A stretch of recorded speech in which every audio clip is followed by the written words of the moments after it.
from the land of the five rivers.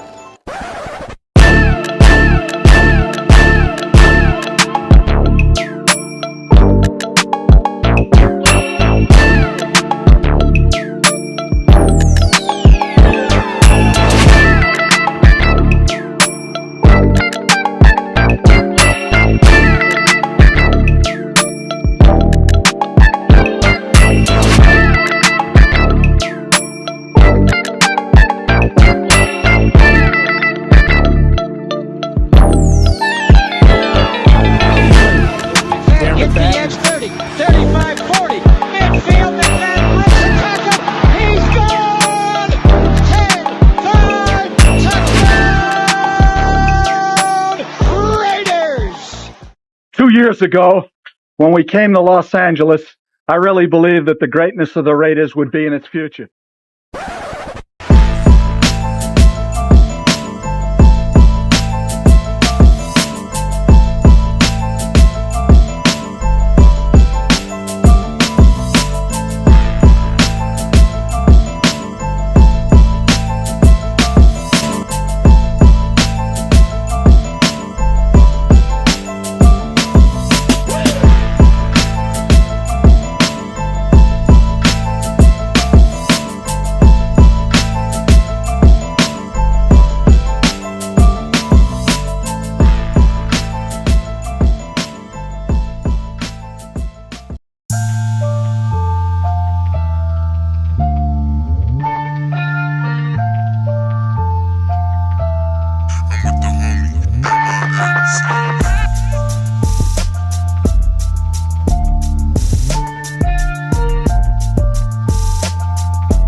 We back. Y'all already know what time it is. Oh, you didn't know? 50-50. Welcome to the 50-50 Show with PharoahNFL and the Severe Raider, the realest show for Raider Nation.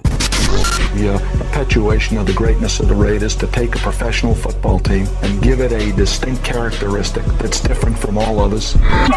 Make sure to clock in, like, comment, subscribe, and hit that notification bell. Raiders!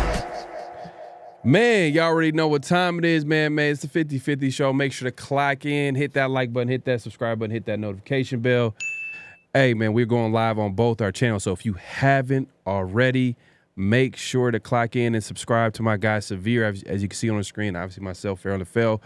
But yeah, man, we got a lot to talk about, man. The draft is finally complete. They got all the players from, obviously there are 11 picks in the draft class, and then also, the undrafted free agents. We'll get into that. And it's Severe. We'll get into the conversation, the biggest losers and winners based off the results of the draft class. Is that how you worded it, Severe, earlier? Yeah. Yeah, and we'll get into that conversation, as well as who we should probably. Hey, look, we didn't. It's hard to address every need in the draft class, let alone the offseason. So maybe the Raiders, they have plenty of cap space. I believe they have around. I'll double check with Spytek, about $40 million on Spytek. If I'm wrong, we'll double check it. But they have some money to spend if they need to maybe grab a veteran to shore up some spots, maybe to add some competition. We'll get into all that conversation, but we got to salute the night crew. We see y'all pulling up, man. We appreciate everybody pulling up, man.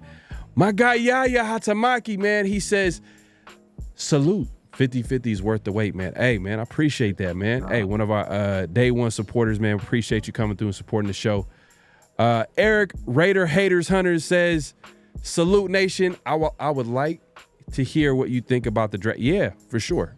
We're all going to talk about it. We're all going to have a conversation about the draft. I'm sure y'all already had it before, but we haven't. Be honest with you, I haven't really had a chance to talk to Raider Nation, and this is my time where I get to talk to y'all as well as Severe and everybody else. So we'll have that conversation today, and you know, cause you know, hey, the media is loving the Raiders draft. The media is loving, but we're gonna give you our honest takes, what we think. Yeah. What we think. We'll get into that. Man, chill Ray in the building, man. My guy, man, appreciate you coming through.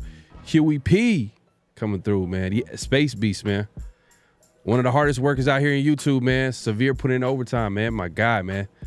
Putting in work. Rick Rock, man. In the building, salute to Pharaoh Raider, and to my boy Severe Raider. There you go, man. And the one and only, man, one of our big supporters. My guy Raiders Smoke with the super chat. He says, Spytek, Carol, we trust. Like and subscribe. 50-50. First time in a long time I wasn't scratching my head and think to myself, what the F did we do? Yeah, especially I would say maybe in the early rounds, but we'll get into it. We'll go draft by draft as far as how we feel about it. You know, at the end of the day, like, it's too early to tell, you know, if a draft class is good or not. But we're just giving our early takes, you know, like how we feel about it, like right now. But I would say you really can't rate a draft class, what, like 3 years? 3 years. 3 years. I think that's like a good time to really look at a draft class and see what's good. But yeah, man, we appreciate everybody coming through. Somebody just straight buns, unless they just like oh, like right off the bat, yeah. Like if it's been 2 years and they still ain't done nothing, then you kind of like, you know. Yeah. Context matters. Context matters. So if a guy gets taken in the first round, you kind of want to see a little bit more immediate, you know, production or impact, especially if you get taken in the top 10. So, for example, recent history, you know, sorry to say, but it's the truth. Tyree Wilson, you know, It was a rough start for him, especially, you know, we can get into the Tyree Wilson. I don't want to say too long on it, but I don't think the plan for him was to play right away, which is crazy to say when you get picked number 7th, because who was the veteran that was in front of him? It was Chandler Jones. And then Chandler Jones decided to, you know, go off the reservation. Just go off the reservation, just go for, you know, a long walk, but then come back. You know what I mean? He had to do what he had to do. And then it kind of forced Tyree Wilson into the spotlight. And we could tell that he wasn't 100% back as well as 100% ready to play.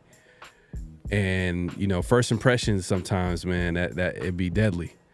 And it kind of from that point on, like, we all had doubts about Tyree Wilson. We still do. I mean, we heard like rumors about him, like, being traded during the draft. Block. We heard a lot of people on the trade block, but none of them get traded. I don't know if that's a good thing or bad thing, but we'll roll with it. Man, we see everybody pulling up, man. We appreciate everybody coming through. Let's not waste any time, man. Severe, man. I didn't get a chance to talk to you after draft. We were like hitting each other up and like reacting to certain picks and laughing and just like, what the hell they doing? But also we be like, oh man, I like this pick. So, but now that, you know, some time has gone by, you had some time to really think about, like, you know, the Raiders, you know, pretty much picking 11 players in the draft as well as picking, you know, some undrafted free agents. How did you think Spytek did his first time as a GM picking Raider players? You can see where the inexperience was, but you can also see where, you know what, there was a plan in place. Like, some of the inexperience was like, you know, obviously we went Genty in the first round. And after the first round, you know, one of the things he kind of talked about was how, you know what, like, I think somebody asked him a question about, did you think about like essentially like a running back in the second round? This is a deep running back class, and this is one of those situations where he talked about, hey, you know what? You don't know if the guy is going to be there. Or you don't know, like you can't predict if the guy's going to be there. So sometimes you just gotta take the player and kind of live with that pick. And I think that's a little bit of a guy that's being risk averse, right? Because I remember in the past, and I brought this example up before, but in the past, like Reggie McKenzie talked about, he almost took Derek Carr in the first round, the year 2014, the year we got Khalil Mack and Derek Carr. He almost took Derek Carr, the first round pick, but he elected to take Khalil Mack. And I was like, you know what? I'm going to take Khalil Mack, and I'm going to see how the board falls, and hopefully I can still get Derek in the second round. And it worked out for him. So he was able to take that gamble, and that gamble worked out for him. And when you take those calculated risks and they pay off, that's how you turn like a good draft into like a franchise altering, like amazing, great draft, right? And out of that pick, we know we got basically two cornerstone players. We got a guy that was going to be a franchise defensive player for us. And then we got a guy who we thought was going to be our franchise quarterback. And we got them, round 1 and round 2. And I think that if had Spytek taken that approach this year, we could have got potentially a different franchise, changing player in the first round. And I think a guy that can still be a franchise running back, Travion Henderson, was available when we picked at 37. So, but he elected to go best player available. And fortunately for us, best player available also fit a need. So, like when that happened, you can't be too mad at that pick. It was like second round pick. When it happened, I was like, yo, man, like I was about ready to. I'll keep it real with you. I was disgusted. I'm like, Yeah. And the reason why is it's not that Jack Besh was. I think that's how you pronounce his last name, Jack Besh or Jack. It's not that he was a bad player. I just felt like we had a similar skill set at that position already. Whether you compare him to like a Jacoby Myers or you compare him to a Brock Bowers, because he did play some tight end in college, and a guy that we kind of both respect as far as how he evaluates the receiver position. Steve Smith was literally saying like he's a tight end. He just kept saying like, and he's like, this guy, he doesn't have the quickness and we'll see, because I think the Raiders have like a plan for him to play everywhere, inside, maybe like a big slide, or maybe on the outside, they're going to try him out there because we do have a need there. Maybe we sign a vet or whatever and we kind of move along. But like, I just felt like, why are we getting more of the same? Why don't we want to get something that complements what we have?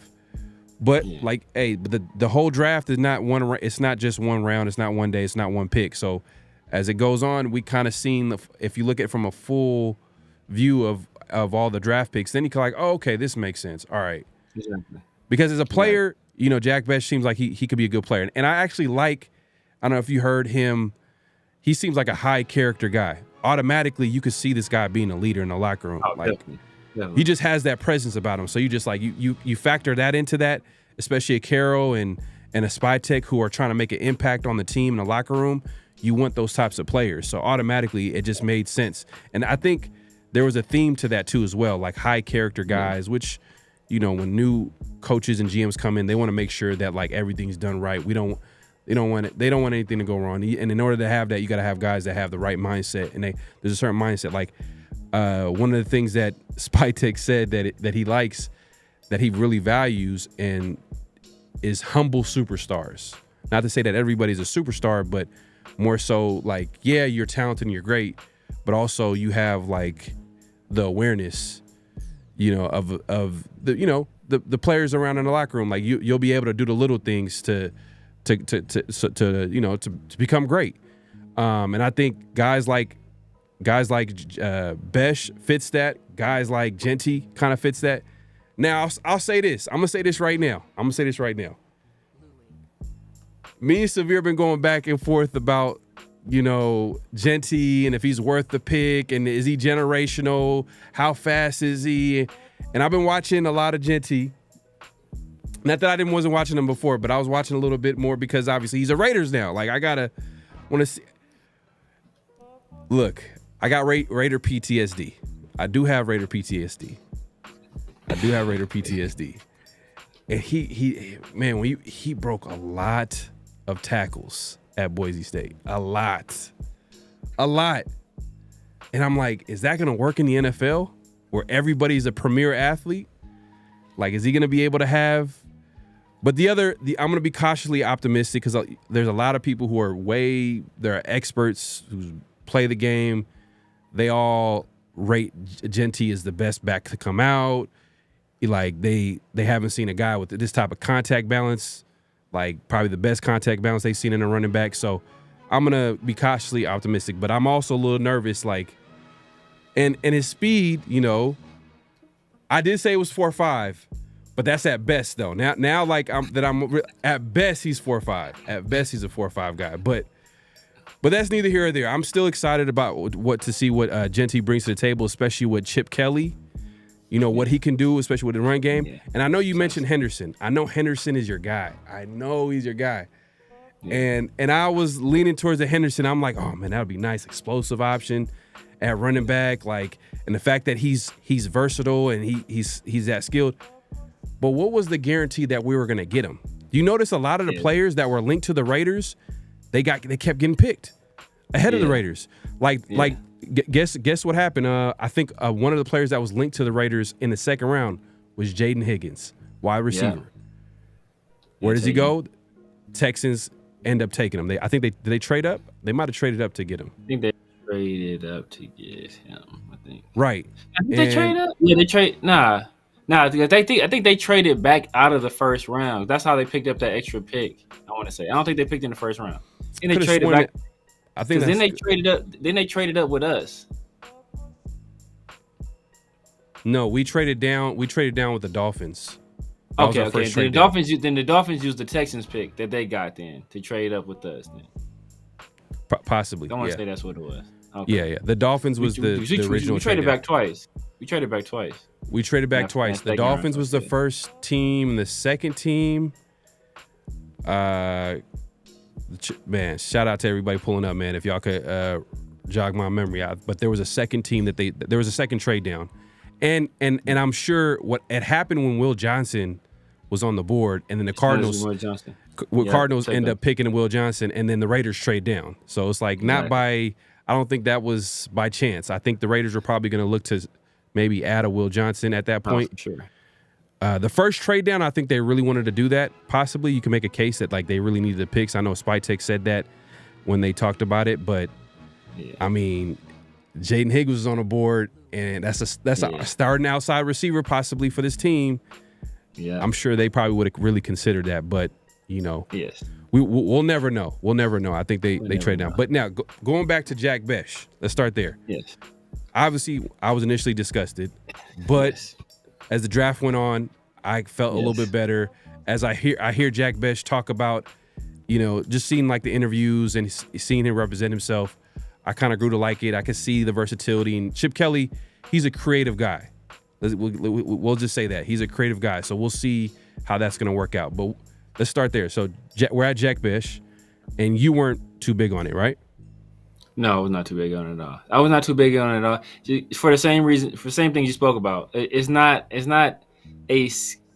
if he was going to be, all right, we needed a guy to play X or Z, right? And he's not a guy that can play. I don't feel he could play either one of those in the NFL. So picking him in that round, like I didn't think, in my opinion, he wasn't a second round guy. Oh yeah, bro. I saw that. I was like, bro. It was a few guys, bro. It was Trey Tucker talking about come in, compete. Like, it's all dudes that might not make the team. The only people that's for sure that they had talking about giving rookies advice that was going to make the team was Adam Butler and AJ Cole. Everybody else was like, y'all might not be here. These rookies might come in here and snatch your jobs, bro. Trey Tucker, you on notice, bro. So I was like, hey, what was you giving dudes advice for, bro? You need to you be in your playbook. Facts. Trey Tucker is some serious trouble. So, right. But back to the draft. So, I saw Jack Besh. I was like, bro, if you drafting this dude to be an outside receiver, bro, this is nasty. This is disgusting. Like, this is like this is a wasted pick. First of all, I think in my opinion we kind of reached for him. I didn't view him as a second round pick. I know a lot of people did. I viewed him more of a third round guy. So I didn't like that pick initially. But then, hey, you know what? Things start picking up. We picked up Darian Porter, who was a guy Pharaoh had told me about. He had told me to look at in the second. You told me to look at him in possibly the second round. You know, we got him in the. Yeah, I'm a Trace guy. I'm not gonna lie. Maybe it's because of being a Raider fan and growing up with just Al Davis always getting the fastest guy. But I understand over time, obviously, value matters. And I thought Raiders got him in a great spot because a lot of the traits that he has are pretty rare. And I just like the fit with Pete Carroll because Pete Carroll is one of the best secondary coaches out there. He was a former secondary coach before he was a head coach and a defensive coordinator. He was he's good with the secondary, and you've seen it with the Legion of Boom in Seattle. So you give him a ball of clay like a Darian Porter, I like that, but go on. Darian Porter, corner. Yeah, Darian Porter. So hey, that's when things start picking up. I was like, okay. I saw that pick. I was like, you know what? I think there was a few guys on the board I still liked better than him, but I liked him. Right after you was like, you know what? Put this dude on your radar. And I watched him. I was like, okay, this dude, hey, he's a long corner with some speed. Hey, good ball skills. So I'm like, okay, I can rock with this dude. I was cool with that. And then third round, we picked up Caleb Rogers, who was a guy that I was unfamiliar with, but I looked into him. This guy that was looking like they're gonna slide him inside the guard. I looked at some stuff. People talking about, hey, he's one of the meanest people in this entire draft class. Like one of the toughest guards. Dude's a physical. He goes out there. He plays like a Raider. He say like him and JPJ are gonna get along just fine. They're gonna be great. Then a guy I really liked in Charles Grant. I still think we kind of took him a little early, but he's a prospect who I really thought, this dude has all the tools that was your guy. Develop. Yeah, has all the tools to develop into a premier tackle, like 35-inch arms. And he's like 6'5", 3-something, wrestling background, so he understands leverage and body control and body positioning and how to maneuver. And everybody says he worked hard. He worked himself up from like 220-something to 3-something, then turned himself into a all-conference player, then turned himself into an All-American. And it was at a smarter school, but I think that that kind of work ethic and with his traits, I think that can translate. And then the player that kind of made the rest of the draft for me, right, was another one of the Pharaoh's guys he told me about early, Dante Thornton. I think the Dante Thornton pick, that was like, it's between him and Darian and Charles Grant is my favorite picks in his draft, but I always lean toward him just because that pick makes the Genty pick better. And it makes the Jack Bech pick so much better. When I saw we picked him, I'm like, cool. I'm good with Jack Bech because Jack Bech is a big slot receiver, or like a wide move tight end type of dude where you can like put him at tight end, put him in the slot. You route dudes up, be physical with him. But Dante Thornton, we know what he is, right? He's gonna be a Z. He's gonna be him and Jack Bech gonna be on the same side most of the time. He's the dude that's gonna take the top off the defense, or him and Brock. He's a dude that's going to take the top off the defense.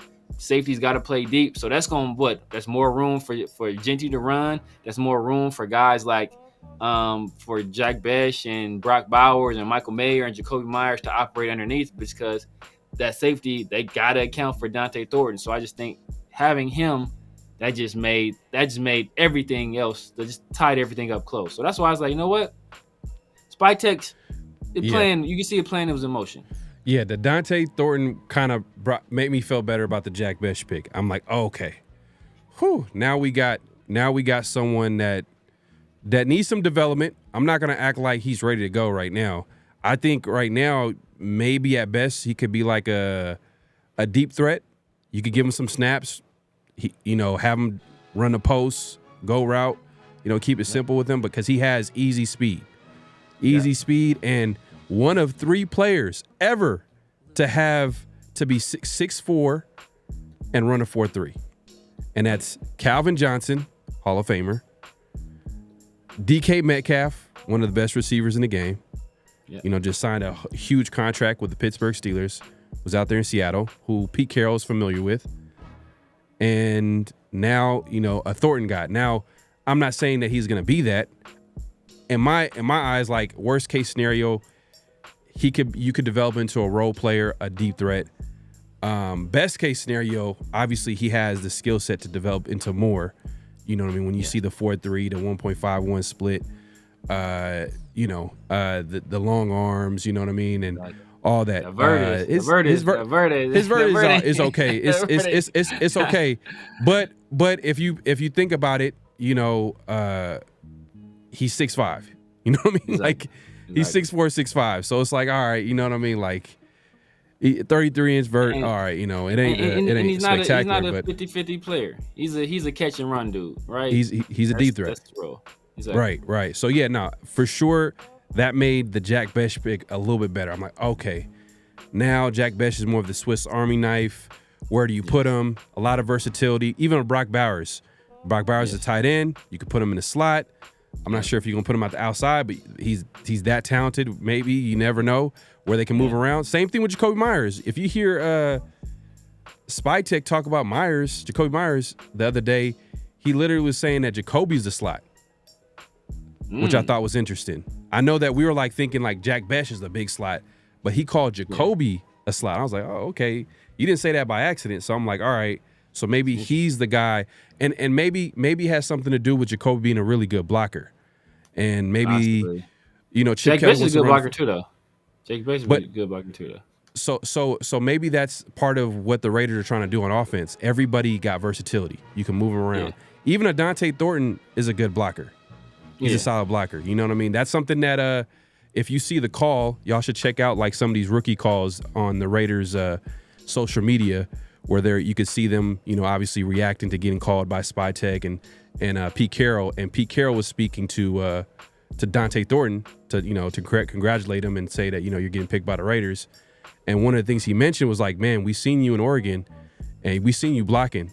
That's one of the things that we seen that like we really like. We love your speed and all that type of stuff, but we seen you blocking over there. So I'm sure they can envision him, putting him out there, and because they value blocking. I mean, if you're gonna run the football, the receivers better block. Everybody got to block. Yeah. The tight ends got to block. Our O-line, everybody got to block. Everybody got to block. So I like the Thornton pick. It's a boomer bust pick. I think this draft is there's the safe picks. I think the first couple rounds you could probably argue they're safe, based off like how a lot of people feel about those picks. The Jack Bech, everybody feels like he's a solid pick. The guy Genty. Everybody thought like he's a great player, running back. He's a running back. So do you want to take him top 10? That's the argument. Exactly. But as a player, everybody thinks he's going to be a good player. Yeah. But after that, it's a lot of boomer bust a little bit. You can see a little bit in some of these picks. But yeah, go back to Thornton. So you're a big fan of the Thornton pick. Yeah, man, the Thornton pick, like I said, it kind of tied to like. It made me feel better about the Jack Bech pick. So I was the Jack Bech pick, like that one. I was like, oh, like why? It didn't make no sense. But after we picked up Thornton, I was like, all right, you kind of tie these two picks together. It makes sense to me. And then after that, I think we reached again. We went Tonka Hemingway, and that's another guy. I was like, there's two tackles on the D tackles on the board. I had above him. And one we actually ended up getting was J.J. Pegues.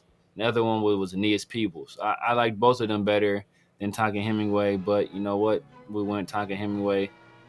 I guess the staff saw something in him that they valued above the other two guys. I don't know what, but they saw something in him that they valued above the other guys. So you know what? That's where they went. Then I think after that, where did we go after that? Did we go Tommy Mellott and Cam Miller? Then we went Tommy Mellott and Cam Miller. So it was the fourth round. We didn't have any fifth round picks because what happened was when we traded with Miami, we traded our fifth round slot for Miami's fourth round slot. So they traded spots. So what it looked like at the end of it, it looked like we had two third round picks. Two fourth. Yeah, two. I think we said 2 and a fourth, 2 or 3. Was it 3 and a third? 3 and a third, 2 and a fourth, 3 and a third, 2 and a fourth. 3 and a 6th. Yeah, no so fifth. and no fifth. So maybe you could see from the Raiders' perspective, maybe they felt like it might have been a reach on Thornton, for example, because the way we looked at it was like Thornton, he didn't have a lot of production, has a lot of high end traits, but like you take a flag, 5th round pick, fifth, 6th round pick, you know what I mean? That's a word. But they took him in the 4th, maybe because they knew they didn't have a 5th, and they knew that he probably was not going to last that long. And if you notice, after the Raiders picked him, teams start like the Jets. They drafted Arian Smith from Georgia, another kind of like high end traits guy, deep threat, but didn't have a whole lot of production. You know what I'm saying? Yeah. So a lot of the explosive guys were coming off the board, like the Jalen Lanes. I don't know if he went in the 4th. He might have went in like the 5th or 4th, but Jalen Lane is an explosive guy, but not to the Jalen Noel too. Jalen Noel went to the Texans too. I didn't like that Jalen Royals went to the Chiefs. I am not gonna lie. I like Jalen Royals too. Jalen Royals is a dog. Yeah, I said this. I said this the other day. I was like, man, I really don't like when any of the AFC West teams get players. I'd be like, come on, man, like, man, especially in the draft, like. I like what the Broncos did when they got Jahdae Barron. That add to that secondary that already has talent. That's crazy. You give Harbaugh a running back. I don't like that. But even the Chiefs, they I know we talking about the AFC West, so it's relevant. The Chiefs, I felt like had a solid draft. From you getting your guy out of Ohio State. Yeah, Josh Simmons. If he comes back 100% healthy, man, they got a left tackle for years. Sure. Yeah. Then they got another guy. Yeah, they got Jalen Royals. Yeah. So him and Jalen Royals is 2 good picks right there. Yeah. Hemingway. They got a D tackle. I'm forgetting his name. A lot of people like Noel Williams from Cal. Noel Williams, the corner. Yeah, like force a lot of turnovers. Kind of fits what they want at corner, like long. You know what I mean? Physical type corner. Yeah. And yeah, man. And a running back that I was like looking at, I was like, man, I would love to add him. And he was there in the 7th and the 6th, and I was like, man, the Raiders they end up going a different direction, but Brashard Smith. Yeah. You know what South I mean? Carolina. Former receiver turned running back. He's not South Carolina. Where is that? That's the thing. Raheem Sanders. I think Raheem Sanders is South Carolina. Where's Brashard Smith from? Oh man, but he was a former receiver turned running back. Shifty, obviously can catch out the backfield. Be a weapon. I'm like, man, he could be a weapon in this. Look, when you're the worst, real to use him. When the Raiders were the worst running team in the NFL, like I'm thinking we're gonna revamp. We were talking so much about how the Raiders should double up at running back, but I guess everything gets thrown out the window when you spend a 1st round pick on a running back. So I guess it is what it is. You got Genty, so it's like, all right. Yeah. We thought we kept talking about them doubling up at running back, and they doubled up at offensive line. They doubled up at wide receiver. But technically they tripled up at wide receiver, depending on what they do with touchdown Tommy. So like, it could be 3 wide receivers and only 1 running back. Well, which is ironic because that's not the direction we thought they'd go. So, so I think after Tonka Hemingway, it had to be JJ Pegues then, right? JJ Pegues. So Hemingway was the other guy. He was the other 4th round pick. That's 4th round pick, yes. So what happened was I think that they had like three 3rd round picks. 3, yeah. So Darren Porter, and then the 98 and 99 were Rodgers and Grant back to back.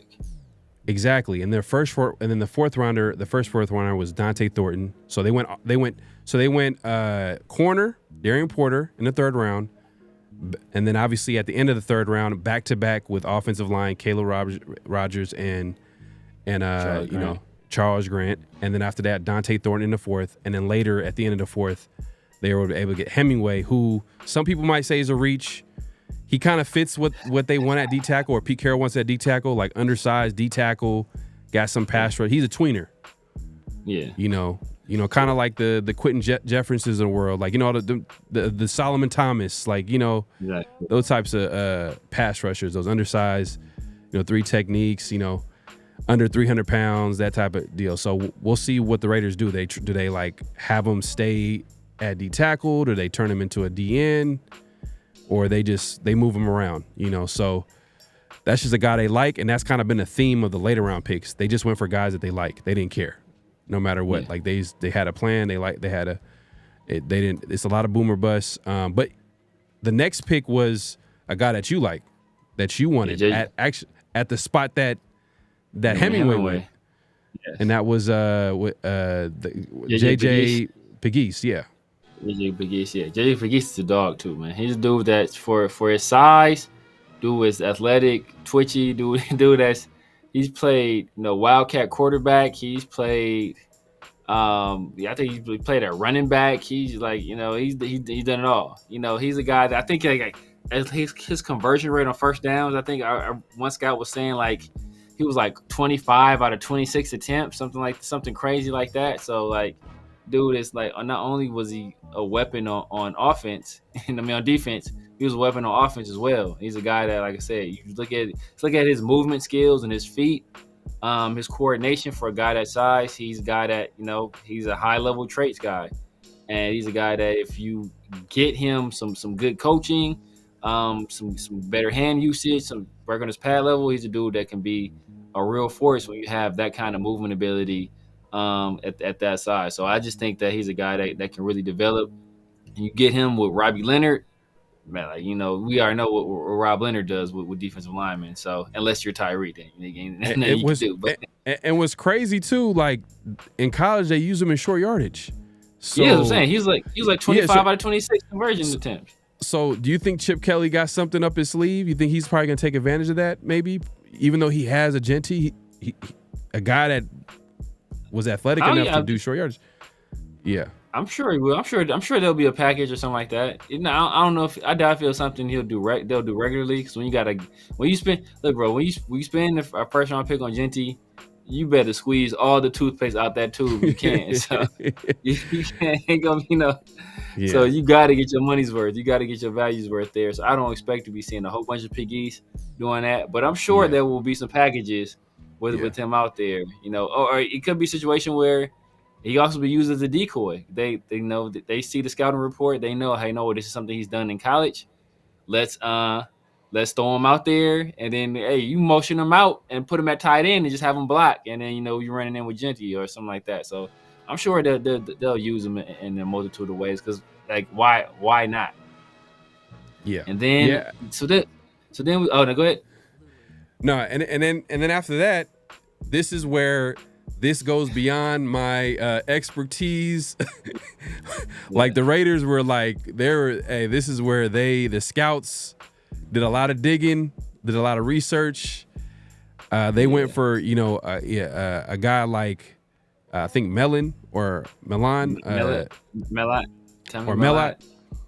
and former quarterback who they project to be possibly a guy that can turn into maybe a slot receiver, kind of like a Swiss Army knife, where they can, because he's super athletic, 40-inch vert, 4.3 speed. He's like 5'10", 5'11", but he hits every like other trait. Like you're like, damn, this guy's explosive. That's another thing too. This draft has a lot of explosiveness, which we've been talking about what the Raiders offense needs is they need that. My dog Reggie. Shout out to my dog Reggie. Man, shout out to Reggie, man. Appreciate you coming through. But yeah, man. So yeah, Cam Miller, quarterback, who they project to be a quarterback. Another FCS guy. Yeah. I'm not gonna lie. When those picks happen, I was like, I don't know what these picks are, but hey, the Raiders, they're 6th-round picks. At the end of the day, like you hope to hit on them, but it's like kind of like you're just trying to see what sticks. Yeah. See, I never watched Tommy Millett. I had seen Cam Miller before, because I saw the game when North Dakota State played Colorado. I was like, okay, this dude was pretty solid. But touchdown Tommy, I mean, he's a dude, a Swiss Army knife. I've heard him basically compared to like a small or mini Taysom Hill type of dude. So I think he's a guy that they're going to utilize. And when you got an offensive coordinator like Chip Kelly, you got an athlete like that with that kind of versatility, I think you find a way to use him. Now, I don't know what his hands are like because he was quarterback, everything I've seen him play, but I see what kind of speed he has, what kind of athleticism he has, what kind of movement skills he has. So I think that they'll try to figure out a way to do something with him. Cam Miller pick, that's a pick I don't like. I just, dude has moxie. He was a damn good FCS quarterback. But he just lacks the arm talent. I think he's only 6'1". He is a guy that does have some athleticism though for the quarterback position. So trend you noticed is that they've been targeting quarterbacks that have athleticism. So what does that say about a certain quarterback on our roster? I don't want to make no assumptions, but just about all the quarterbacks they've taken or they've been looking at to have some kind of athleticism, whether it be Geno, they tried to trade for Joe Milton, and they picked up Cam Miller. And that's not even mentioning, Haj Malik Williams, who they signed as a UDFA. Like, all those dudes have the ability to run the ball. So, there's a certain quarterback on the roster that lacks that ability. Make of that what you will. But Cam is not a guy I was really high on. Like I said, he's a guy that, he'll compete. He's a competitor. I think he's high intangible guy, but he just lacks the physical traits to in my opinion, to ever develop into a starting NFL caliber quarterback. Even a backup. I don't even know if he'll ever develop into a backup. So wasn't a real huge fan of that pick. Yeah, but like I said, when we're talking about 6th-round picks, 7th-round picks, at that point, like, I do want to see value, but they wanted to go a different direction. They went into this draft saying that they want to get a young developmental QB.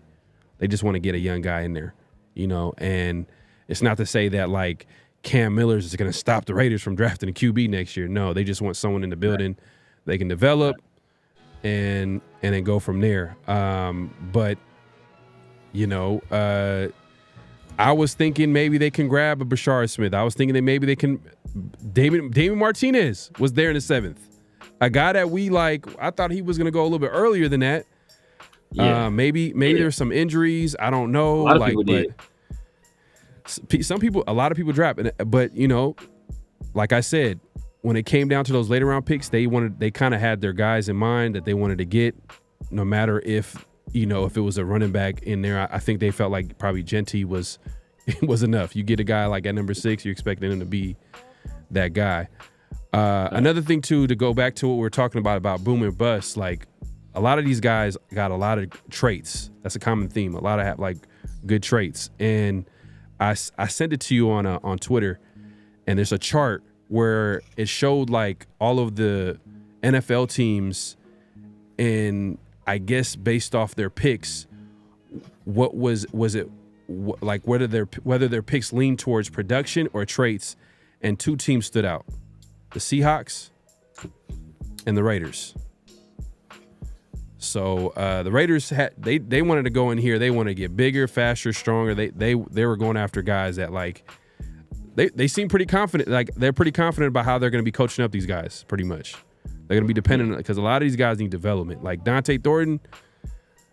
Look, I want him to work out, but I know he needs to get better for him to be effective. Like he even said so. Like I think in his presser when he's talking to the media, he said like he needs to work on his intermediate part of the game. Like he understands like that's going to be a big part of him setting them, hey, you're in the NFL. Like you can't, being a one-trick pony is cool and all, but if you want to get better, you definitely want to add some more to his game. But for right now, man, I think he's exactly what we need in that wide receiver room. Like we don't have that, and he gives us that.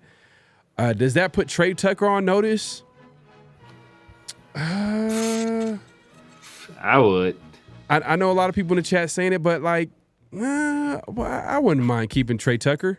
I want to see what Chip Kelly would do with a Trey Tucker. How would he use a Trey Tucker? Like, Yeah, that could be a saving grace. Because we don't have a lot of speed. We don't have a lot of speed, and just look at our wide receiver room as is right now. Jacoby Myers. We just drafted Dante Thornton. He's not ready to be starting. Jack Besh might be getting some snaps. He seemed like he could be ready to contribute a little bit earlier. You know, we'll see how that's going to look. And see, the fact that I'm talking about these young players, Jack Besh, and then you got throwing Trey Tucker, and then after that, everybody else is replaceable. Yeah. Like, you could make an argument that everybody else right now on the current Raiders roster before the draft, outside of Trey Tucker and, like, you know, Jacoby Myers, who played meaningful snaps, they're not gonna. You can't really guarantee that they're gonna make the roster. But no, you can't. And I know people in there like, oh, Trey Tucker's days of numbers, but I'm like, hey, like, he might be a solid 4th or 5th receiver, is what I'm trying to say. Yeah. You know? So I think Trey Tucker's replaceable too. That's the thing. I think Trey Tucker might be replaceable too. I think Trey Tucker who though? By who? By who? As of right now, by who?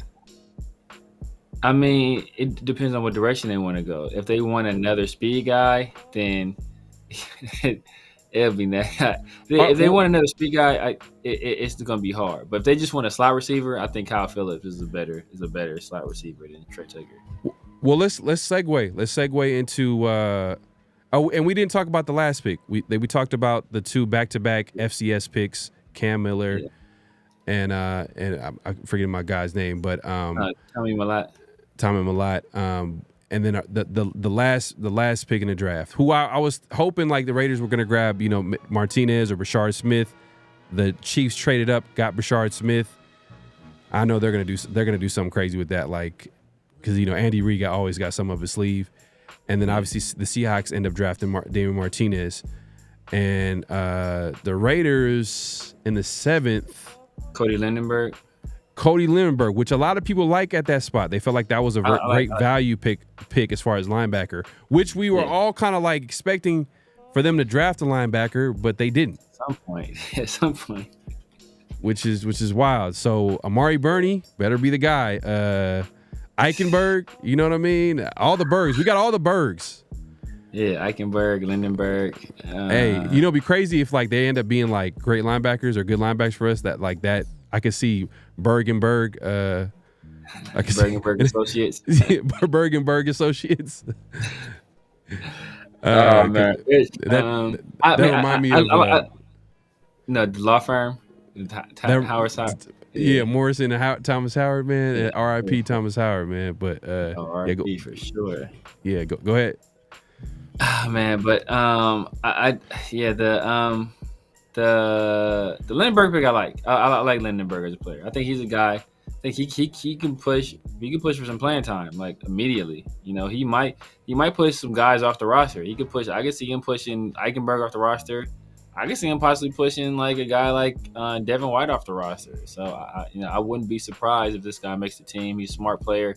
I think he's athletic enough to survive in the league. He's not a guy that's going to be like a coverage linebacker by any means, but I think he's a smart, instinctive dude, and I think that he's a guy. I think he's a sleeper. He's a sleeper. SMU. Shout out to Ray Loso, man. Oh, okay, yeah, for sure, yes. I knew it was something like that. Yeah. That's South Carolina. South Carolina was the other Raheem Sanders. Yeah. So let's segue. Let's segue to I think the way we talked about it earlier was the Raiders' best. Was it the best move, or how's it going to affect the roster? How did you word it before? As far as well, I was thinking like winners and losers for people that are on the current roster right now. Yeah, people are on the current roster right now. Hey, that's a good topic. So win or lose, I think a lot of people got Trey Tucker. That's why I wanted to bring it up. It was a good segue because we're talking about Trey Tucker. I think a lot of people are saying Trey Tucker is a big loser here because of Jack Besh and Dante Thornton. But that's still like altogether. I'm sure they believe in Jacoby Myers being a starter. So that's 3 receivers. Yeah. The Raiders do need a 4th receiver and maybe a 5th receiver. So I'm just saying. Yeah. But I don't really agree 100%. But go ahead. Now I will say because it depends though, because you got to think about it like this: if the Raiders want to go a lot of 12 personnel, then you got Brock Bowers, Michael Mayer, Justin Shorter. Well, I think that he's a guy that's a converted wide receiver, 2 tight end, And he had some at the tight end position. He had some juice. As a wide receiver, he was like not as you wouldn't consider him an athletic receiver, but as a tight end, he's an athletic tight end. So he's got if they want to do a lot of 12 personnel, which Ohio State did a lot of, then you maybe don't need to carry as many wide receivers, right? So in that situation, you go with a guy like obviously Jacoby, Dante Thornton, Jack Besh. You possibly can get away with just having Kyle Phillips, who was a guy that played for Chip Kelly before, who understands the system, knows how to operate in the system, and he's a very good blocker. And Trey Tucker is a pretty good blocker too. So I don't want to take that away. Even though he's not the biggest guy, he's a very willing and he's a good blocker for his size. So he does do that. But Kyle Phillips already knows the system. He's a good route runner, great hands. So he doesn't offer the same speed that Trey Tucker has, but he's a much more precise player. And that's one thing about you playing with a guy like Geno. Like you want to be where Geno thinks you're going to be at. So and the Chip Kelly offense too. You want to be where Chip Kelly kind of tells you to be at. There's more freedom in his offense than there is. Let's say how Gruden tried to kind of put the reins in on Renfro early on until he finally just threw up his hands and let Renfro do his thing, and then Renfro started cooking. Now, Kyle Phillips is the same kind of guy where you got to give him a little bit of freedom, but he's a really good route runner. So if they want to go that route, that could mean the end for Trey Tucker. So I will put Trey Tucker as loser. Obviously, the entire running back room, all y'all some losers. All y'all some losers. But there's losers before the draft though, so. That don't matter. They was losing before the draft. Well, I'll throw in someone. I'll throw in there too. Michael Mayer. I think he could be a big loser in this because, from a standpoint, the Raiders do need a tight end, and he kind of feel because they did lose Harrison Bryant, and Michael Mayer has kind of developed himself into a solid blocker at tight end. He wasn't like that to begin with, but I think he developed into that. So that maybe that might be his role. But from a production standpoint and a target standpoint, a guy that's coming from Notre Dame and being a premier pass catcher at tight end, and now they drafted a year later to draft back Bowers at tight end. That takes away his shine at that spot. And then you got and then they're drafting all these guys and they're running the foot. It's just Michael Mayer is probably going to be the forgotten man in this offense. Yeah. Maybe Chip Kelly figures it out. Maybe that's why we heard that his name in trade rumors, because maybe Chip Kelly was like, I don't know what to do with this guy. Like only so many targets. It's just only so many targets, and the Raiders might be like, you know what, we can get some value for this guy, but it hasn't happened yet. So maybe there wasn't really a trade market for him, especially because he missed like the majority of last season. So I would say a big loser is Michael Mayer because I think he might be the forgotten man in all of this. But maybe Chip Kelly figures out a way to we finally see that 12 personnel. But the reason why I say he's a big loser too is everybody's talking about him right now, Jack Besh, who is that big slot, who's a tight end, I think he might take away from the type of targets that a Michael Mayer might have gotten, Yeah. But I'll throw him in there. No, I can definitely see that. I would say another loser, DeCamerion Richardson. DeCamerion Richardson, definitely a loser. He's a dude that he thought, he might be maybe pushing for some playing time. At one point it was only because he's looking at Jack Jones, it's Jack Jones and Eric Stokes and him. He's like, all right, man, I got a chance. And now they done brought in Darian Porter, and then they brought in, I want to say 3 UDFA corners, 3 undrafted free agent corners, 2 from USC and one from Melo Dotson, who was probably my favorite UDFA guy we picked up. So they done brought in a total of 4 corners to compete. So it's bro, they must not got a lot of. Let's look into it. Let's look into it real quick. I'm gonna take a look. I'm gonna pull this up. DeCamerion Richardson. What was his Does he fit the Pete Carroll? Oh, definitely. Measurables. I know he's a bigger corner, but I know he was fast, but does he have the length as well to go line? I'm trying to remember. I'm pretty sure he does. I'm pretty sure he does. But like, he ain't got no. I know what I don't know about his arms because the way his neck is shaped and his shoulder, the neck shoulder proportion is like not. It's like. Okay. So he has 32 and 3/8 inch arms. So he's 6'2". Okay, he has long arms then. 188 when he came out the draft. I'm sure he's probably a little bit heavier now. NFL offseason program. When I did him justice, he ran a 4.34. Damn, 1.48 10-yard split. God, shoo, 35-inch vertical, solid. Yeah. He is. Hey, man, I don't want to throw in, but like I'm not gonna act like I'm the expert, but some people call him stiff, a little stiff. Yeah. So he does have the athletic profile where you're like, oh damn, like he did this, but and that corner where you got to change directions. These receivers are like super athletic, especially the receivers nowadays. You got all these small receivers in the NFL. You got to be able to change direction on a dime, and that might be his downfall. A guy like Darian Porter, which is interesting at his size, compared to Tariq Woolen, who that might be a weakness for him. Yeah. He's not as stiff. So he has the full athletic profile, the length, the speed, all that type of stuff. The size, like 6'3", 6'3", 6'4" at corner, and he's able to, change directions. So I can't wait to see Darian Porter, man. I want to see how he develops. Do you see him? I know we're going all over the place, but do you see him like being a starter or contributing, like getting some meaningful snaps this year, like at outside corner? I think he can. The thing about Darian Porter is that he only had 1 full year starting at corner, because he made the conversion, I think, at the end of 2022, and then 2023, 2024 he didn't. I don't think he played much, and then this past year was his first year really fully starting at corner, so he can do it. But I don't know, like going from, shout out to my guy Chris. Going from college to the pros, you've only had a limited amount of time playing that position. I think that would be kind of difficult for him.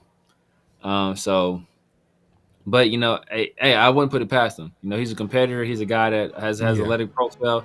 He's one thing we talked about, and now it's a little bit more of a benefit was I pointed out, I think when you told me about it, I pointed out he's 24 years old, but he's mature already, right? He's physically mature, so he's a guy that I think he'll understand the responsibility and understand the role that he'll be entrusted with, and he'll maybe take it a little bit more seriously than maybe a younger guy would have. So that the maturity might play to his advantage in terms of possibly starting, because like Lord knows we need a for sure outside starter out there, because right now it's out of DCam and Eric Stokes, and I don't know how much faith they have in either one of those guys being day one starters. So like I said, I think DCam might be on the hot just because of for a sheer number of corners we looked at. Like like I said, four total. It's like wow.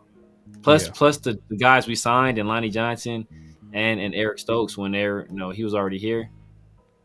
And another thing too, I want to add this because I think this might get lost into what we're saying.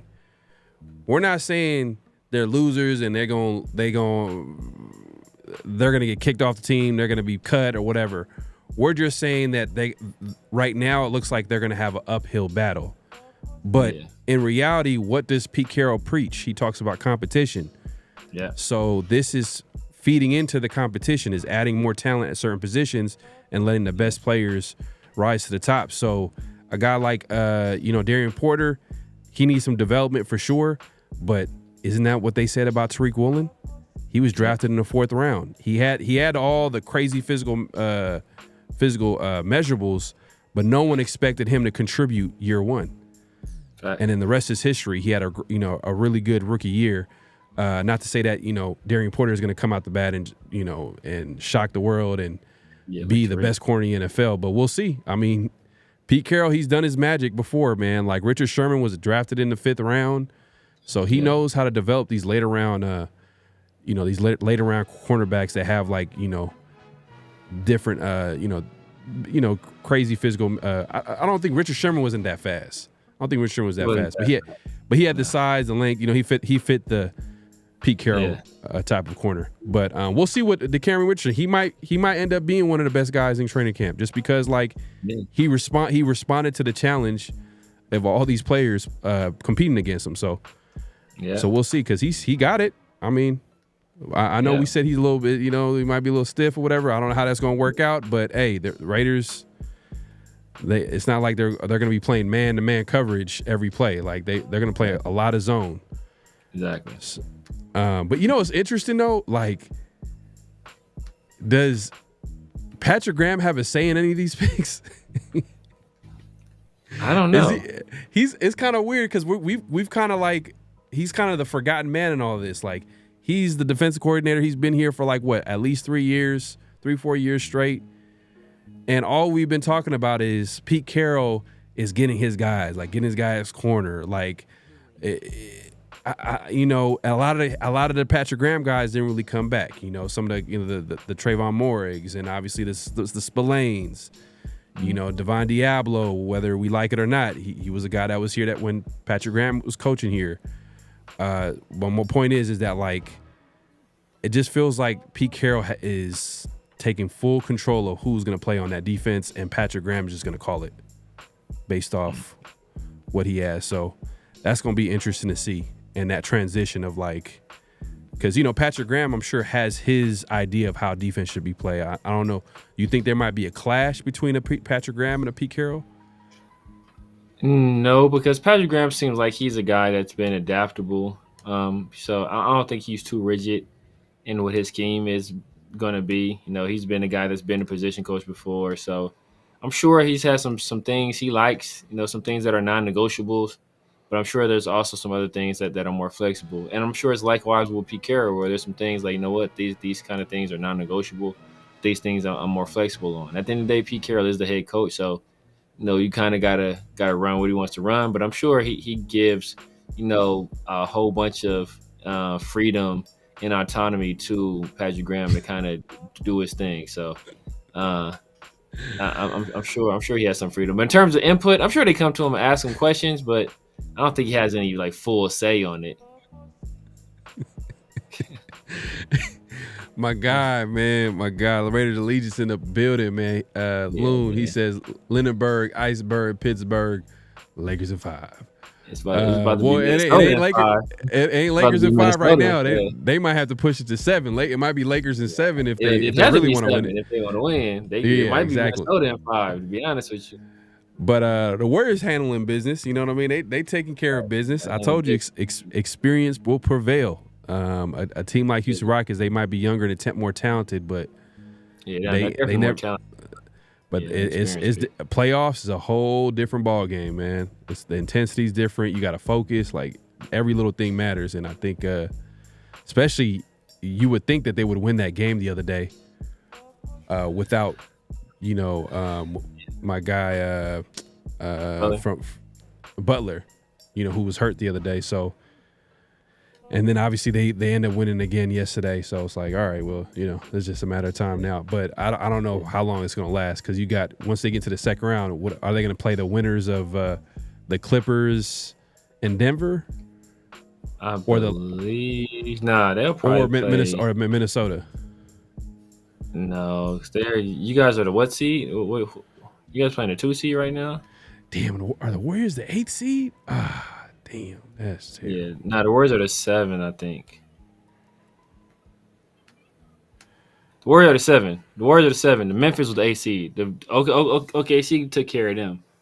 So, yeah. So okay. You guys will play. You guys will probably play. Oh, y'all got a smooth little easy road, man. Y'all can play the Wolves, bro. Yeah, y'all got a smooth, easy road, bro. The Wolves, man. Hey, the Wolves, man. They got it. Anthony Edwards, man. He's coming out as he's the guy right now. So the Warriors got to take. Y'all got defenders to kind of throw at him. Like, we don't got nobody that can really, like, you know, Dorian Finney-Smith will be the guy, but y'all got like a few different people you can kind of throw at him, whether it be Kuminga or it be Jimmy. You can like. Do they have but they do. Do they have a scoring big? I guess Draymond can match up with Randall. Randall would be the only one. but he's not like overly like big. Nas Reed too. Nas Reed, he's more of like he shoots a lot. He doesn't really like take it down low a lot. So, and Gobert is not really that big of a scoring threat. I don't know what his name is on the Minnesota Timberwolves. He got a weird form when he shoots, but he was stroking it from all like man. Pause, but he was basically like killing the team, the Lakers the other day. Had long hair. What's his name? Damn. Was it Nas Reed? It might have been Nas big Reed. Big man, black dude. He could shoot. Nas Reed. Man, he was coming up big for them, man. He was coming up big for them, and I'm not gonna lie, West Ham cannot play no defense. Luka cannot play no defense. Luka does not play a lick of defense. Any defense. LeBron is he could only do so much, man. He's 40 years old, man. 40, like that's in basketball, that's ancient, and he's still playing like he's tired. Exactly, man. But yeah, we talking about basketball. But let's move it along, man. We talked about a lot of the losers. I kind of implied maybe Patrick Graham might be a loser in this because he doesn't have a lot of say into who the players are coming in, and a lot of pressure is going to be on him to put out a good defense next year, which I'm sure he can. I mean, the guy's creative. Like he's been able to like kind of work with what he's got and put out a pretty solid product on the football field. Let's talk about the winners. Yeah. Talked about the losers. Let's talk about the winners. I think a big winner in this is Geno Smith. Yeah, the biggest winner. The biggest winner. Geno Smith got to be a huge winner because now Genty with the first pick, man, before he came to the team, we had the worst running game, and he was like, who's back here? I mean, is Sincere McCormick, he's never healthy. Zamir White, like that was our running back room. And then the Dylan Lobbies of the world, they're still on the team. Like now you add a Genty. They had a Mostert in free agency. Now there's obviously there's a running game there. I mean, the Raiders got to go out there and prove it. First and foremost, it's not. But there's some talent there, so that you go there. Then they grab a wide receiver in the second. Then they grab another wide receiver in the fourth. They grab a couple of offensive linemen. So a lot of focus on the offense and adding talent on the offense. So I think Geno kind of benefits a lot from that, especially because a quarterback needs talent around him in order for him to be successful. Yeah. I mean, if you look at 4 of our first 5 picks were offense, Genty, Besh. Devin White might be a big winner. I'll throw him. Devin White was a big winner too. Yeah, I was gonna put Devin White and low-key Tom Eichenberg. Two of the people I hate the most on this team are big winners because we didn't take no linebackers worth of damn. I ain't know until late. So, but yeah, I mean, 4 of our first 5 picks, right? We got Ashton Genty, Jack Besh, then you got Rodgers, and you got Grant, and then you want to go again, then you got Thornton. So 5 of our first 6 picks were offense. So like obviously, maybe you want to put Chip Kelly as a winner as well, right? You give him those kind of ingredients to kind of cook with, like Chip Kelly and Geno Smith, obviously clear winners. I think Colton Miller, low key winner, because I know there was some speculation we go tackle, possibly tackle real high in the draft, a guy that can maybe come in and start right now. Yeah, we don't. Speaking do of that. Colton, he's back. Voluntary. He was here. I think he showed up to voluntary camp. So for all the talk that he didn't show up and all that, everything is, I'm sure, going smoothly as far as the contract negotiations. And I'm sure they probably told him to show up and we'll take care of everything else. And we'll probably hear something soon as far as a contract extension. I mean, they got to. Like, they have no other choice. Like, it's not like left tackles growing trees, and the Raiders didn't really necessarily go and draft a left tackle in the first round, which could have happened, but they didn't. They went a different route, but they didn't do that. So now, like, I think that puts a lot of, I guess you could say, pressure on the Raiders to sign Cole Miller, because left tackles, man, are important to the team. But Cole Miller's a big winner for sure. And then I know I said the entire running back room is kind of losers, but kind of not is Raheem Mostert, because like we have no other real, like, who is the other speed back we have on this roster. So if you want one in terms of speed guy, like, I know we kind of look. Even Zamir, guys like Zamir, all the other running backs, because how many running backs are they going to keep on the roster? I think they're going to keep about like 3 to 4. Three, maybe a fourth guy in a practice squad.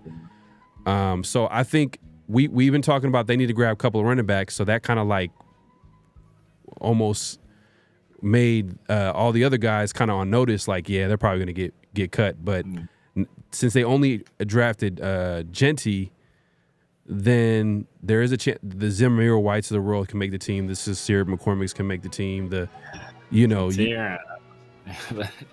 We'll see. Maybe. We'll see, man, because it's all about competition, right? If Pete Carroll holds true to that, and the coaching staff holds true to that, then it's whoever has the best offseason, training camp, preseason, all together, put it all in one, and then that's going to be the last guy on the depth chart.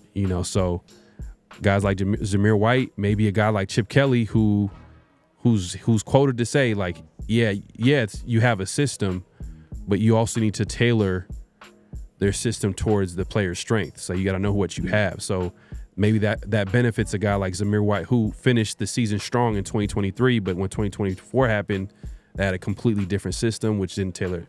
And the offensive line wasn't really playing well. It was a combination. It was a perfect storm, but yeah.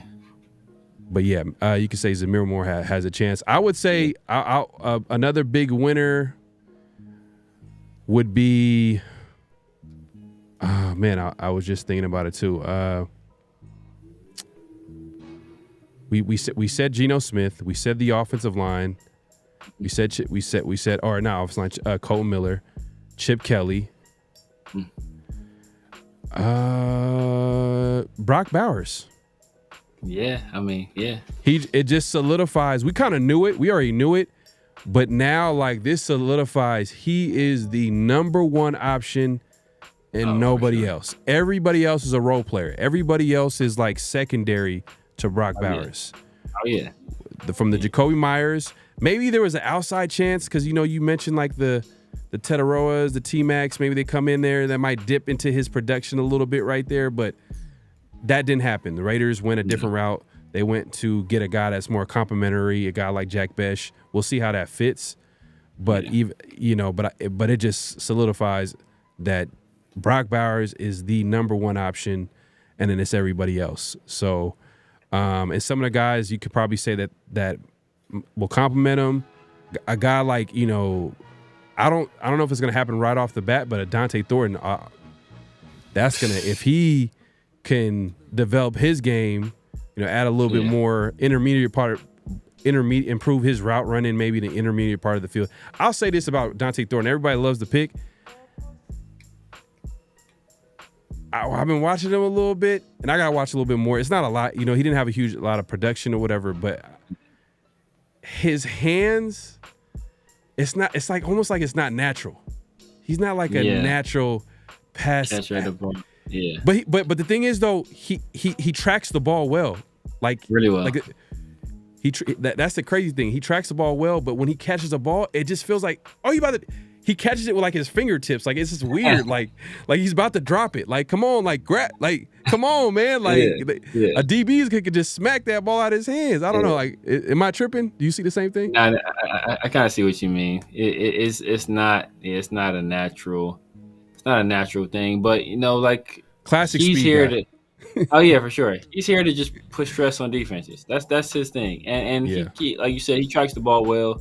I haven't seen a lot of drops. I have to look at what his drop rate was. I didn't see a lot of drops, but just in terms of like a deep threat, like that's what he's here for. He's here to create space, and he's a guy that you have to account for him anytime he's out there. You have to account for him. Dylan Parham, low key. I mean, if you think Caleb Rogers. You think about Caleb Rogers as a guy. We already brought in Alex Kappa. Now we spend a third-round pick on a guy like Rogers, who they already said they kind of want to look at it as a guard.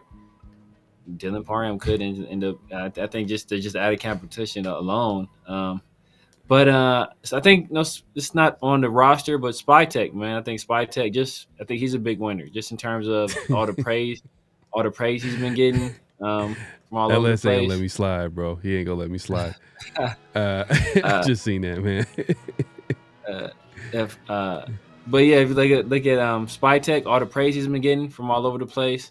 Definitely, I think like most people say, it's one of the best drafts I've seen.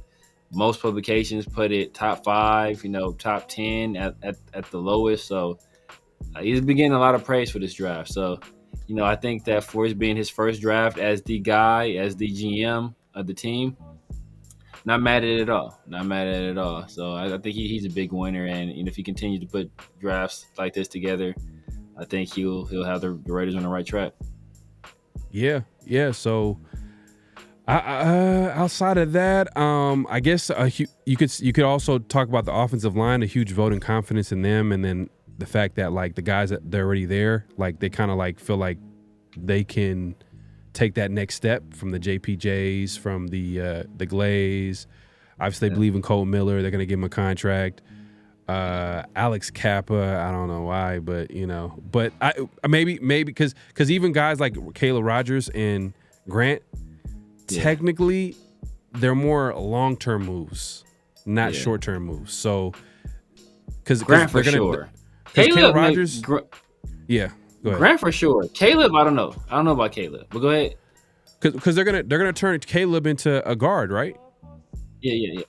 So if they're going to turn him to a guard, that's going to probably take maybe an off season or two for him to really establish himself at that position, right? I think he played some guard at Texas Tech, if I'm not mistaken. I want to say he played guard at Texas Tech. I think he played some guard at Texas Tech, if I recall correctly. But I don't think it'll take that long. I honestly don't think it'll take that long. I think he can get it. I think he can get it done. LS says Myers is another winner. I think he's probably talking about Jacoby Myers. Yeah. I kind of like he's probably like the number 2 guy. Like he kind of slipped. Like he's like behind Brock. Brian Brock. Like it's no question about it. Number one receiver for sure. Yeah, but you never know. Jack Besh might come in there, and you never know. Jack Besh is kind of like the wild card. I think Jack Besh is gonna be one of those guys. Like I'm gonna like him over time.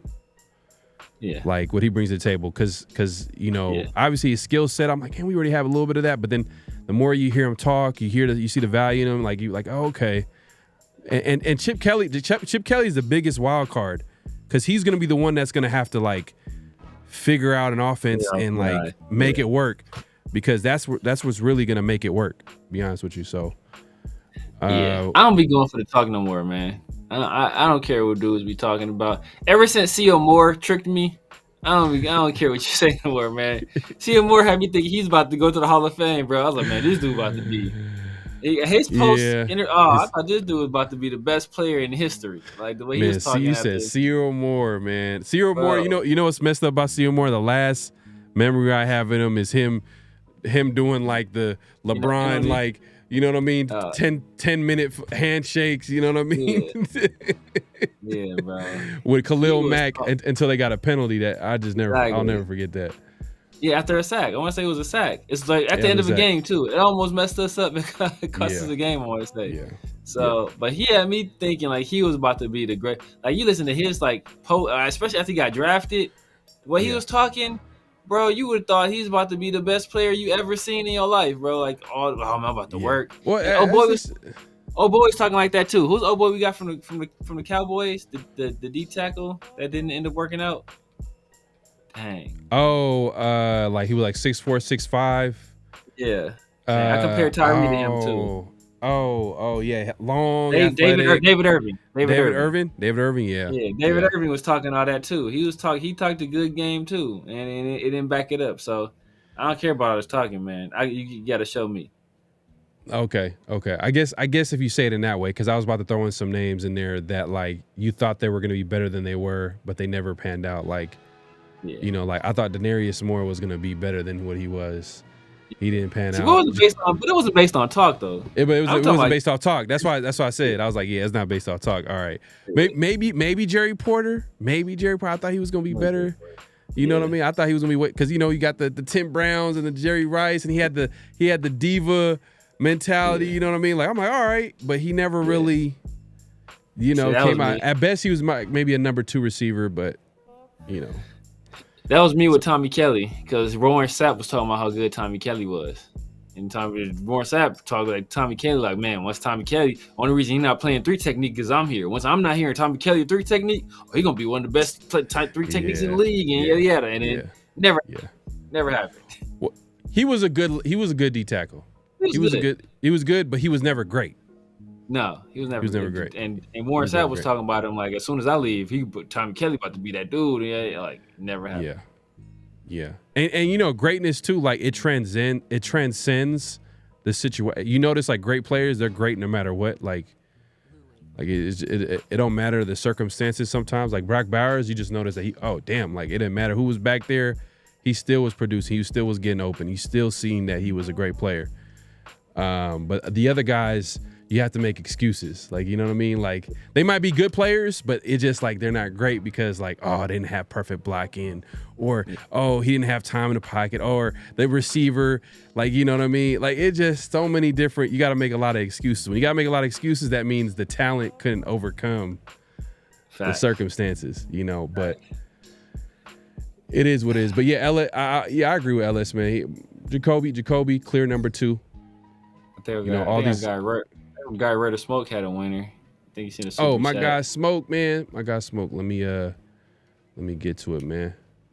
Shout out to everybody pulling up. Make sure to hit that like button, man. Clock in, as we like to say here. Clock in, hit that like button, hit that subscribe button, hit that notification bell. We appreciate everybody coming through, man. Let me get to my guy Smoke with the super chat, man. Yeah, that's a great way to get your comments read, is sending a super chat, man. It's a guarantee that it's going to get read for sure.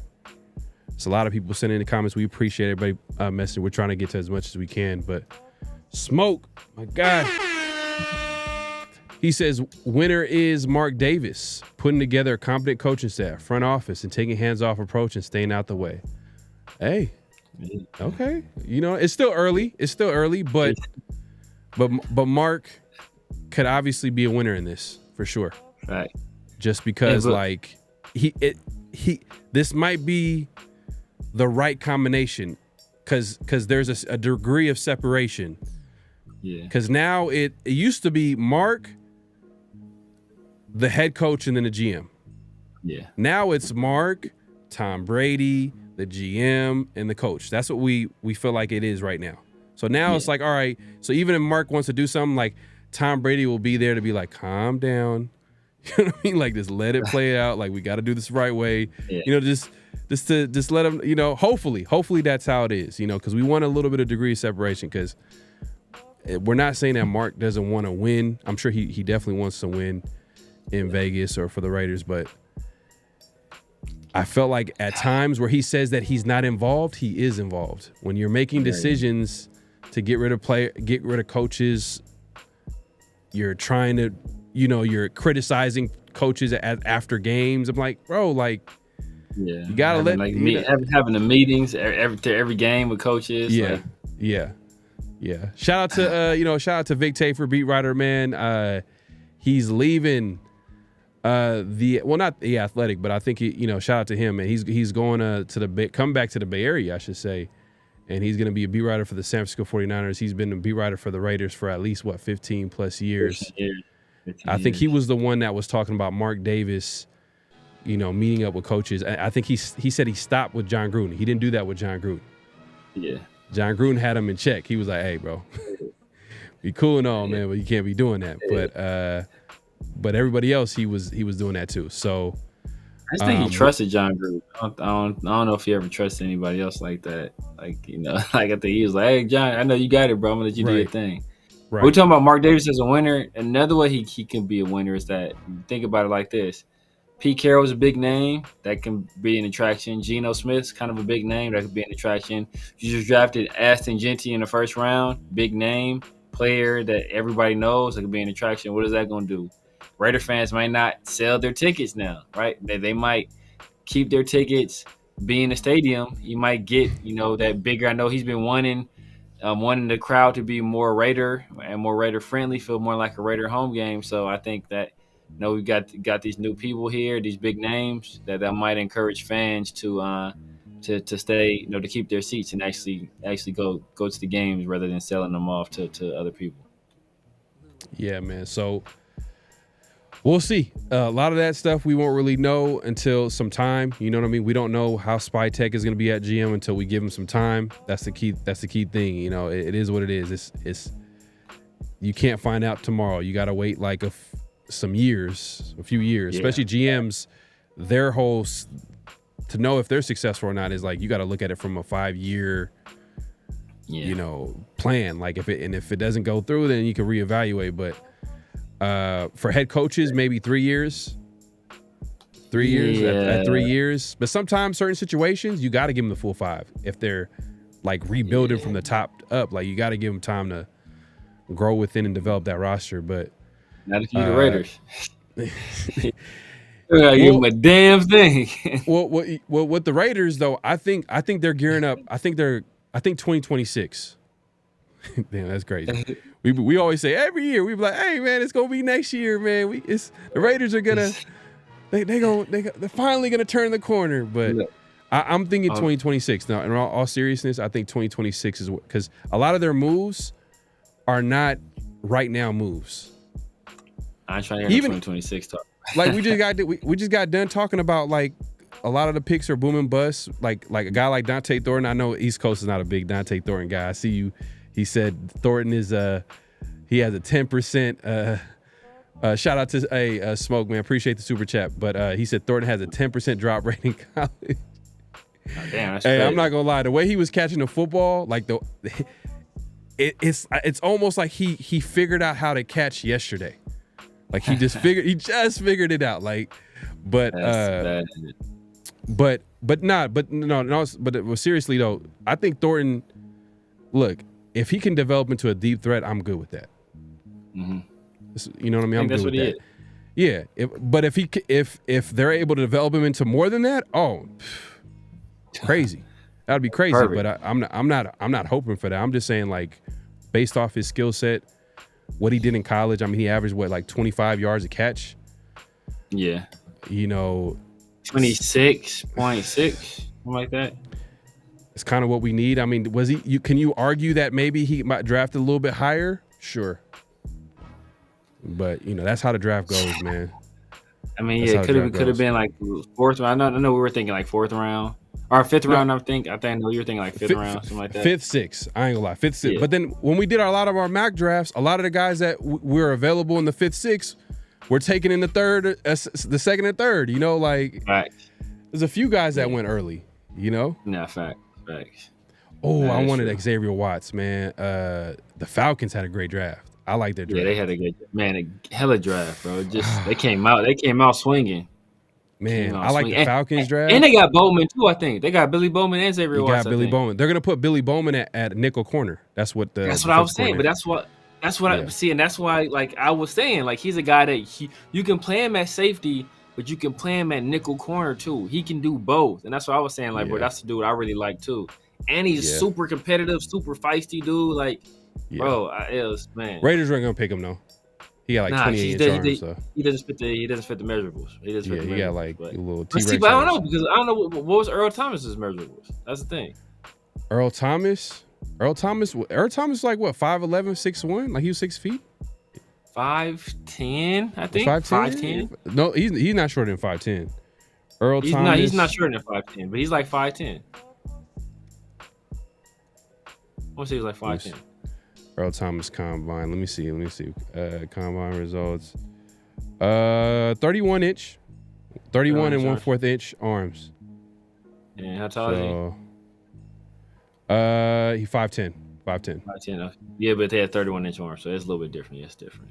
Yeah. But he was like no crazy like big dude. And I don't know, having them arms though. I don't know. Earl Thomas didn't look like he had them long.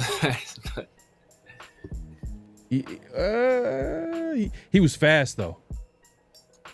He covered a lot of ground, man. I feel like he was. He did. He was one of. I think he was like probably one of the only. I think he was like the only guy that was drafted in the first round in the secondary. Everybody else was like drafted later. Everybody else was drafted late, yeah. And that's one thing I will say about this draft. And you know, I know we got to move on to other segments, but it's like in this draft, it's almost like Pete Carroll was trying to recreate the Seahawks. You know what's funny? You know, Marshawn Lynch, he made a comment about the Seahawks. This is when Pete Carroll was there, like right before he left, right before Pete Carroll left. And Marshawn was saying that, like, I think it might have been an interview with Shannon Sharp, actually, on his.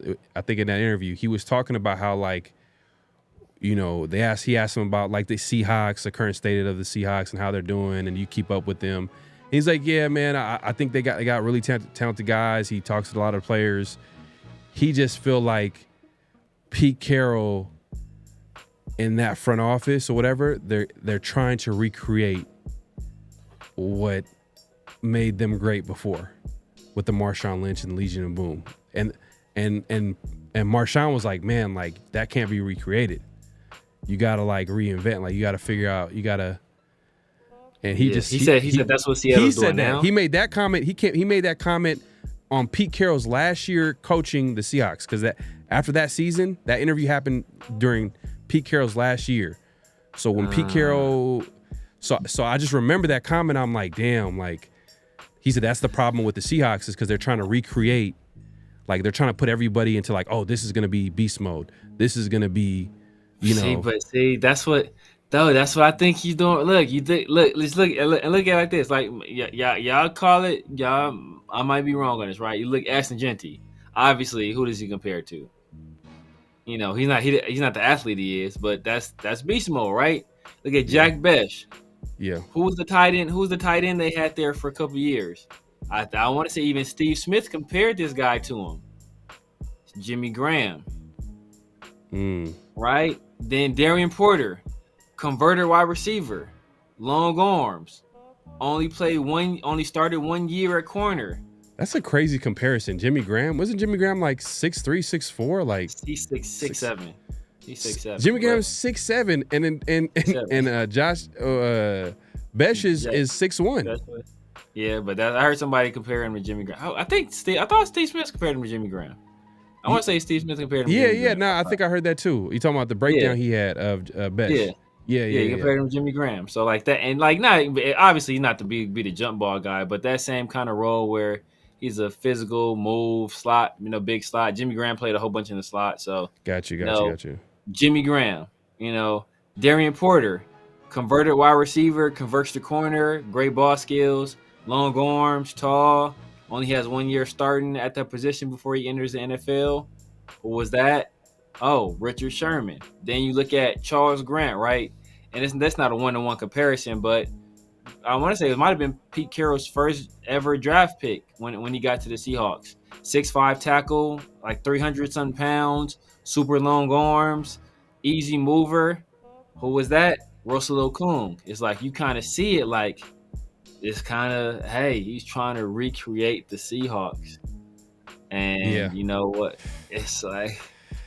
But, well, hey, Marshawn was excited that Pete Carroll is coaching the team because he knows what he brings to the table. He knows that he's a good coach. You've seen what he was taught when he got hired. Like, he understands what he brings to the table, so he understands that. But I just remember that key detail, like when he talked about the current state of the Seahawks at the time, and it was Pete Carroll's last year coaching the Seahawks, and he just kept saying that their problem is that they're trying to recreate the great Legion of Boom teams and the Marshawn Lynch, and it's like you gotta like build off what you have and go from there. You're trying to recreate something. It's not gonna be the same, Yeah.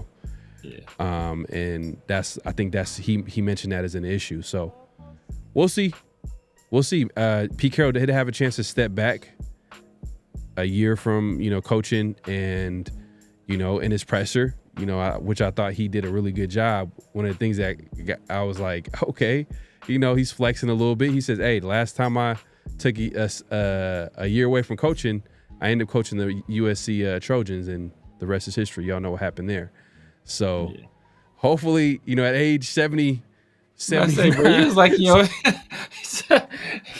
Bro, he's in your 50s, bro. I'm trying to hear what you did back then. Last time I guess, like, bro, like, get out, go somewhere, bro. Hey, man. Hey, look, we'll see, man. We'll see, man. But yeah, that being said, man, shout out to East Coast Gridiron. He says, I'm getting Rourke on the show soon, by the way. Hey, man, that's dope, man. Hey, man, that's dope as hell, man. Well, we're going to 7th round? You 7th round? I think so, man. That's big, man. That's big. Yeah, no one went to definitely check out East Coast Gridiron, man. Check him out. He's gonna have Curtis Rourke, the quarterback, out of was it Indiana? Was it Indiana? Yeah, Indiana. Indiana. So yeah, definitely check him out, man. Check him out. That's gonna be a dope interview once you get that on. LS says Khalil, somebody back from just almost killed them both. yeah, there's both back there. See, everybody. What pissed me off about that, because at the time I really liked C.L. Moore, and everybody was getting on C.L. Moore. Nobody said a damn thing about Khalil Mack celebrating too. They was like, "What is C.L. Moore doing? Get this dude off the team." I'm like, bro, Khalil Mack was back there with them. Hold on, let me see.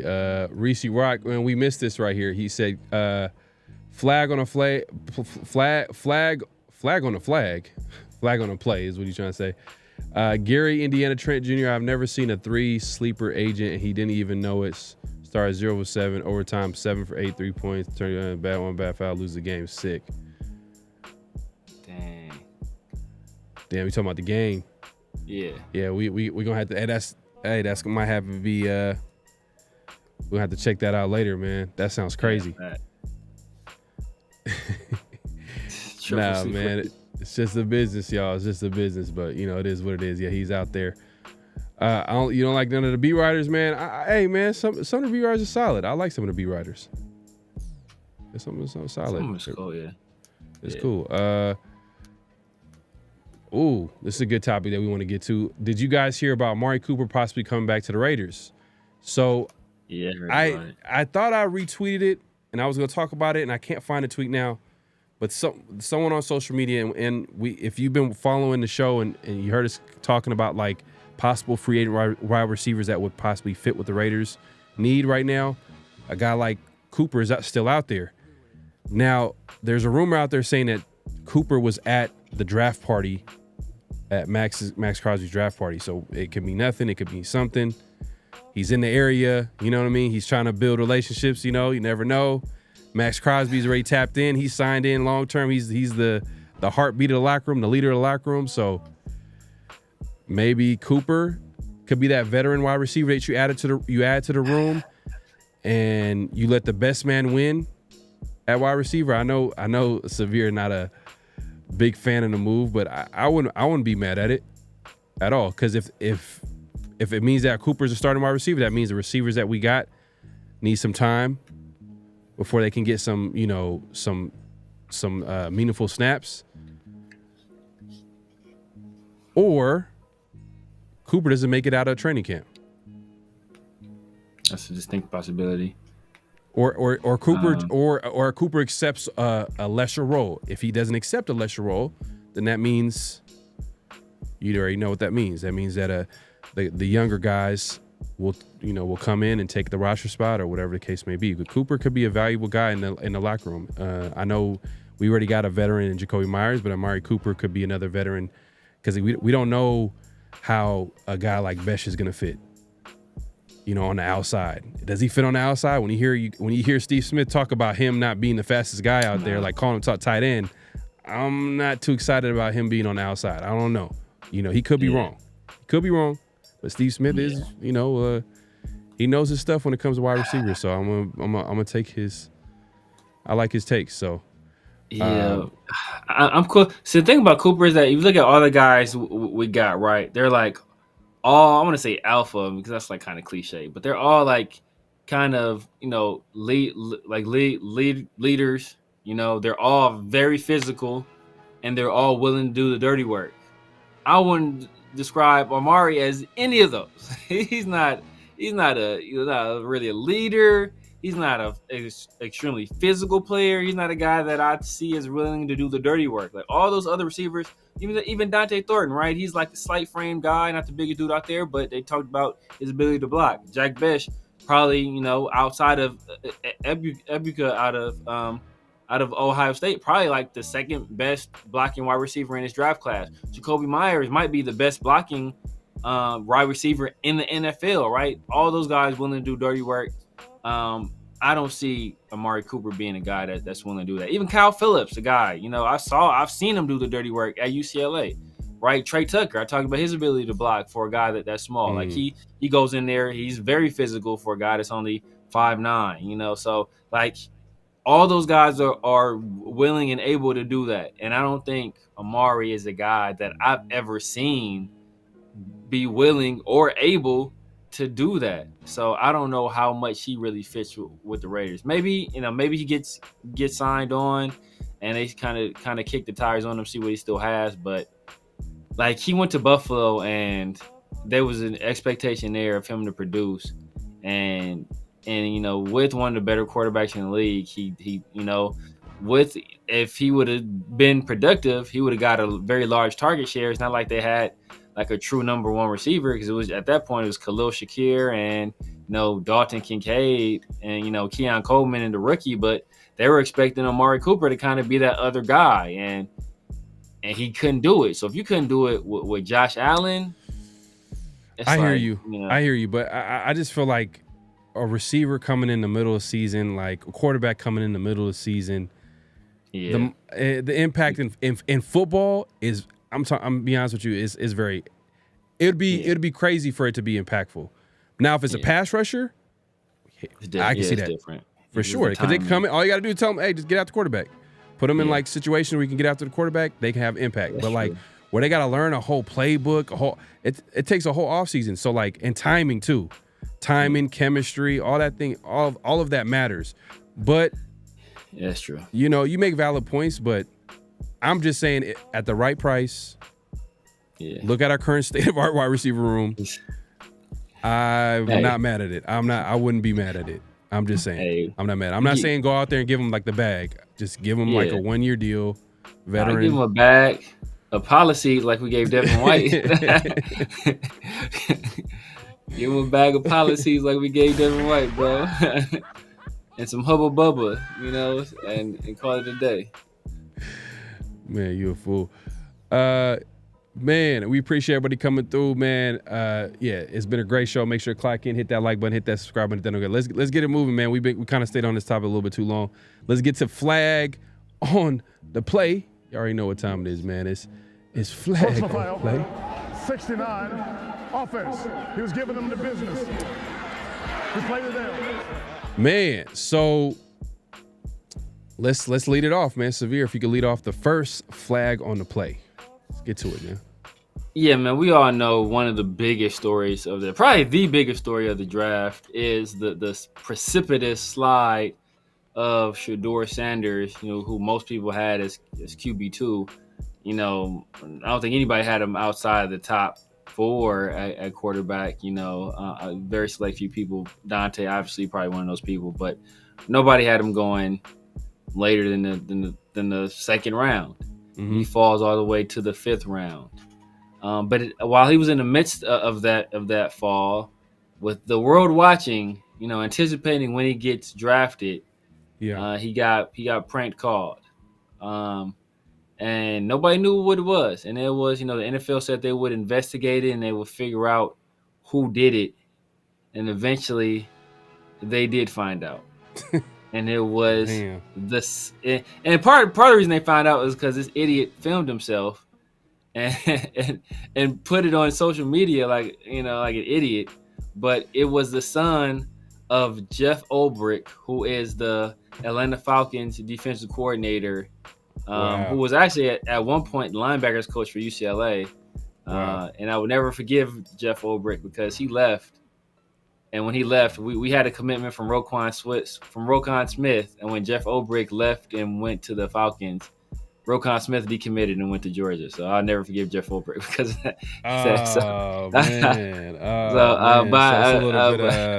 So you really wanted to make this a flag on the play. Oh, man. For sure. Super you couldn't flag. wait. Super flag. Cannot wait. So yeah, man. So it just the fact that his son would first of all, the fact that his son would do that, especially when it's a player it's happening so publicly to, and like the cameras are panning to this one particular player all the time, all the national media is paying attention, and you do that, and then to be stupid enough to film yourself, that's like a double flag. Like, you're an idiot. Right. So I just think that's a major flag on the play. No, I agree. Definitely flag on the play. It's crazy. The internet is undefeated, man.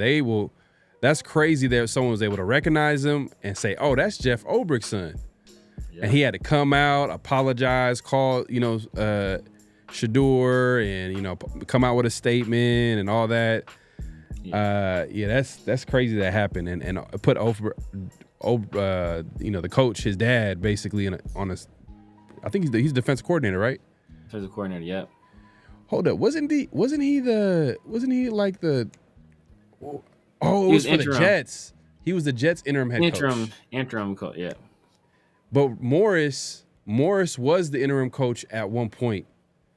But a few years later, he's now the head coach of the Falcons. It's crazy how that just all happens like that. But yeah, definitely flag on a play. I agree that why would you do that?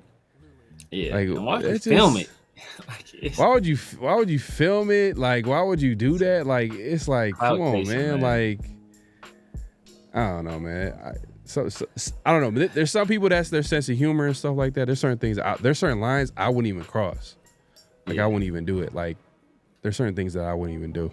Yeah. But like, people like doing pranks like that though, like extreme pranks. Yeah.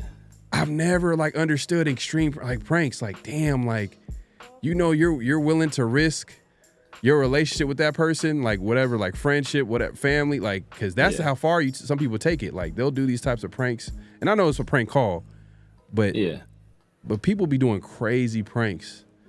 Yeah, like crazy pranks with no boundaries. But what makes it worse is that that line that Shador had, that was a private line. Yeah. So only people that had that particular phone number were NFL, the higher ups, the decision makers for these organizations. So they would be able to reach him, and he would know for sure, like, know what, this is a team calling me. So you could think it was nothing else but a team calling you, because the only people that had this number was a team. So you could be a situation where oh, you know what, this could potentially be because that happens all the time. With every year people get prank called. I think Cooper DeJean got prank called last year. It happens all the time. But to prevent that from happening, Shador set up this private line and gave it only to people that were decision makers with this team. So the fact that you get that call, obviously you think it's real, because nobody else should have this number. So the fact that he was able to get that number and then call, that just made it all the worse. And people keep saying this dude is a kid. Oh, this dude is 21 years old, bro. He's like a year and a half younger than Shador. So don't make no excuse for this dude. Like, oh, he's just some kid. He's just some young rapscallion. Like, nah, bro, this dude is 21 years old. He's a freaking junior in college or something like that. Like, bro, he's a grown man. He's old enough to buy alcohol. So I don't want to hear this kid excuse. And it's on Jeff Ulbrich too for leaving that information out there. Yeah. Yeah, that's on his dad. That's on him. Definitely flag on a play. We got to call it like we see it. Man, people in the chat, heavy topic right now. Just a little update. We're gonna get back to the flag on a play. Thornton, and I might be behind in the chat, but this is people talking about they're talking about Thornton and his ceiling. Raiders Zach saying Thornton has a crazy ceiling, size, speed. He will become more than just a deep threat, which he is already. I hope. I can't say that with guarantee, just because, first of all, natural hands, and the another thing too that people don't factor in a lot with certain players, and what separates certain players. Certain players might have more talent and more than others, but for example, I always use this. I always talk about this. You always bring this up. But a guy like Kobe and a Vince Carter. Vince Carter had more talent, but who had a better work ethic? So that's what's going to really determine if Thornton is going to be a great receiver, hit that ceiling that we feel like he could hit as far as like 4.3, 6.5, starting X receiver, you know what I mean, number one receiver, whatever the case may be, which I think you're implying, Zach. He has to have crazy work ethic, bro, and they gotta, Yes. That's why I'm being realistic and saying, like, you know what, we already have a number one option in Brock Bowers, and on top of that, I don't think the Raiders can probably come back next year and draft a receiver. They could. A legit number one receiver. That could easily happen. And that's not a shot at Thornton. Thornton could be a great role playing deep threat receiver, and that's good too. Yeah. There's a lot of value in that. There's a whole bunch of value in that. Like Mike Wallace. Mike Wallace made a whole bunch of money doing just that. Mike Wallace, the Darnell Mooney's, the Deshaun Jackson. Deshaun Jackson is like the up, that's like, the best three deep threats. Yeah, that's like the best of the best. The cream. I guess I'll say the number one deep threat, but you could say, but he's a number one receiver is a Tyreek Hill. Yeah, exactly. But he's more well rounded. He had a little bit. He's a lot more well rounded, but he's also a deep threat. Like, but that's how he came. That's how he came into the league, though. He came in as a deep threat, but then as time went on, he was able to put in time, effort, work ethic, add more to his game, and he became more than that. He has a crazy skill set, and he's not even that big. Nah, that's crazy.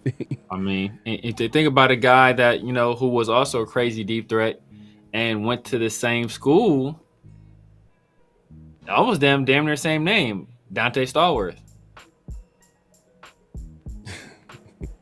He's from NorCal too. Man, hey, y'all crazy in the chat, man. Y'all said Marshawn was Nah, he was pretty. It was pretty. You could be right, but I don't know. But I felt like he was honest. He was being honest. But yeah, let's get back to flag on the play. I don't want to get off topic. So the second flag on the play, severe. Yeah, second flag on the play. I mean, we've all seen it. Bill Belichick.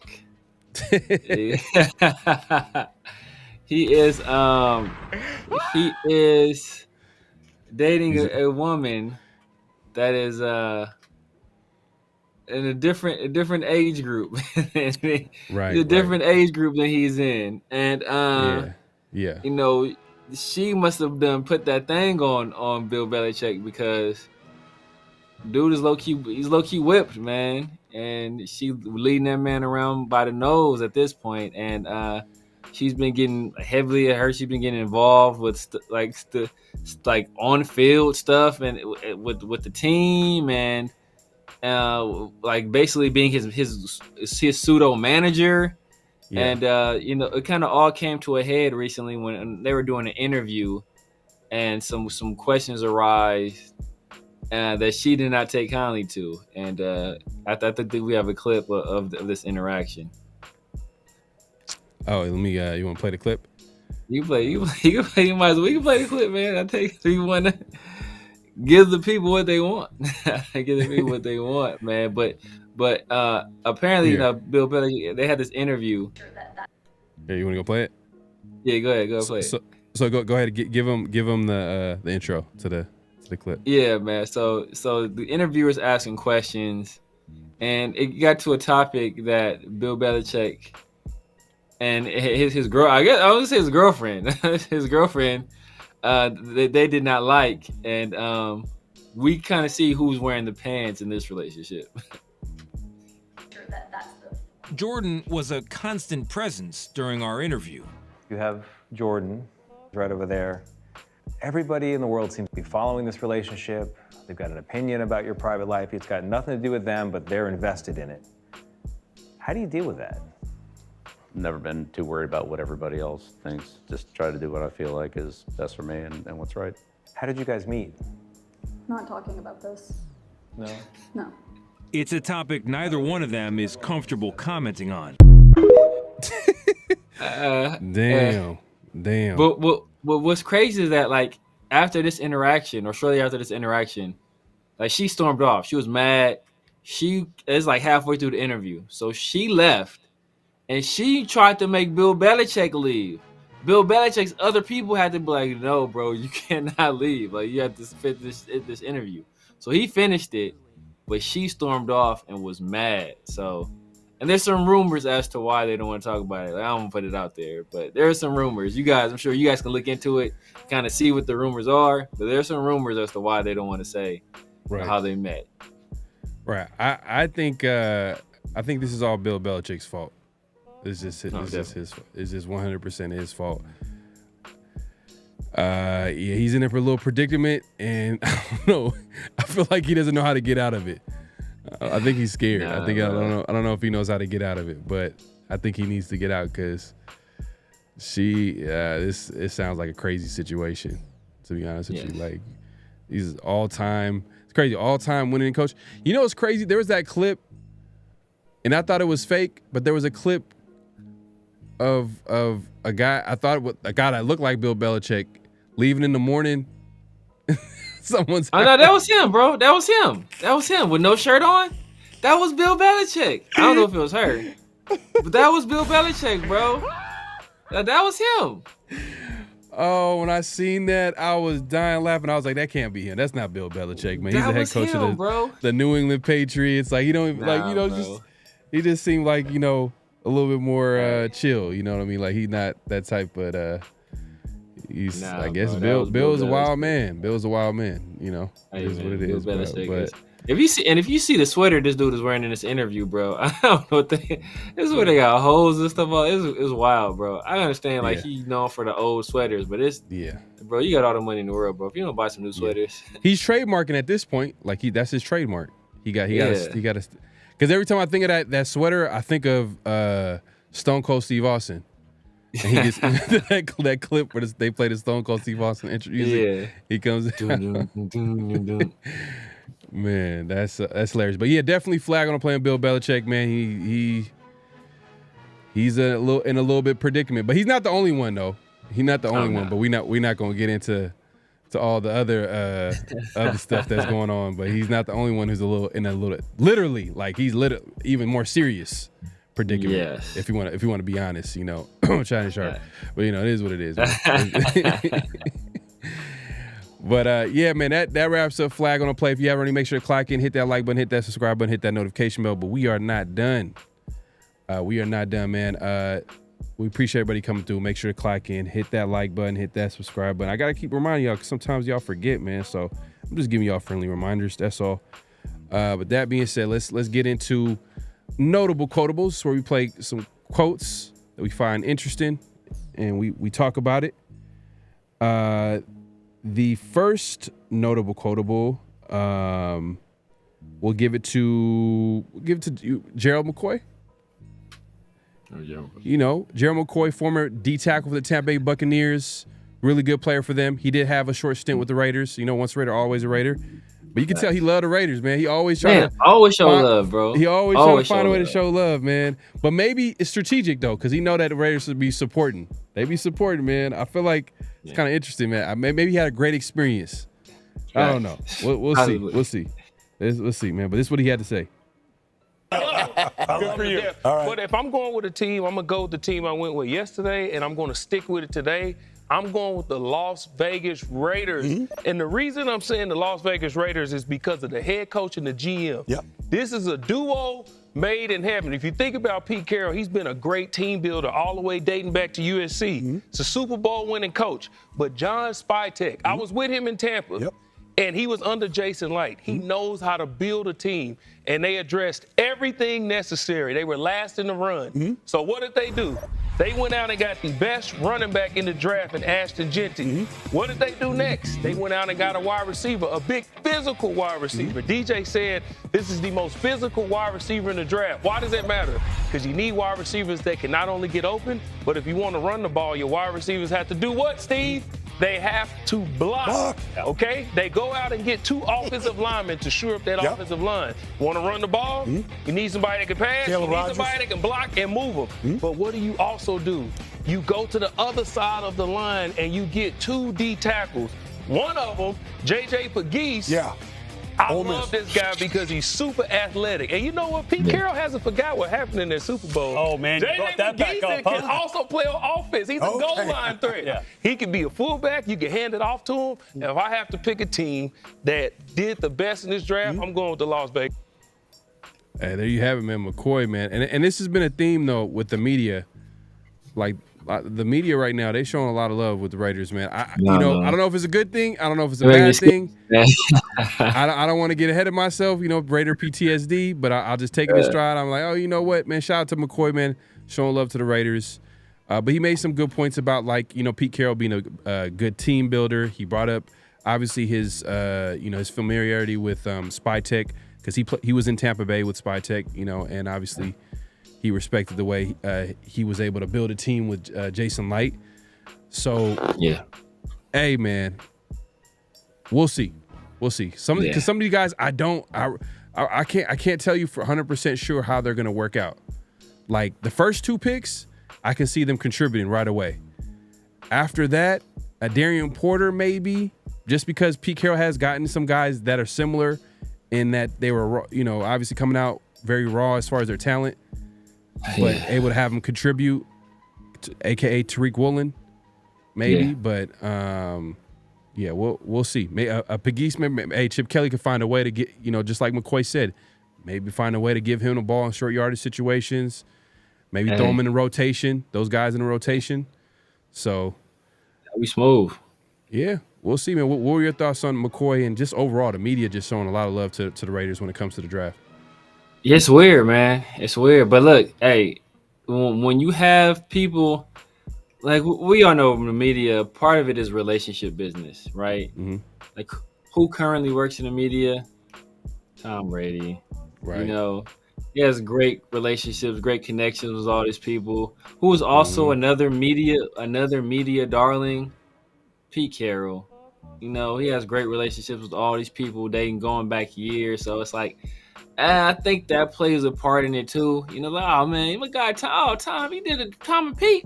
Oh, those guys did a hell of, they did a hell of a job over there. Spytek already has a relationship with Jared McCoy, right?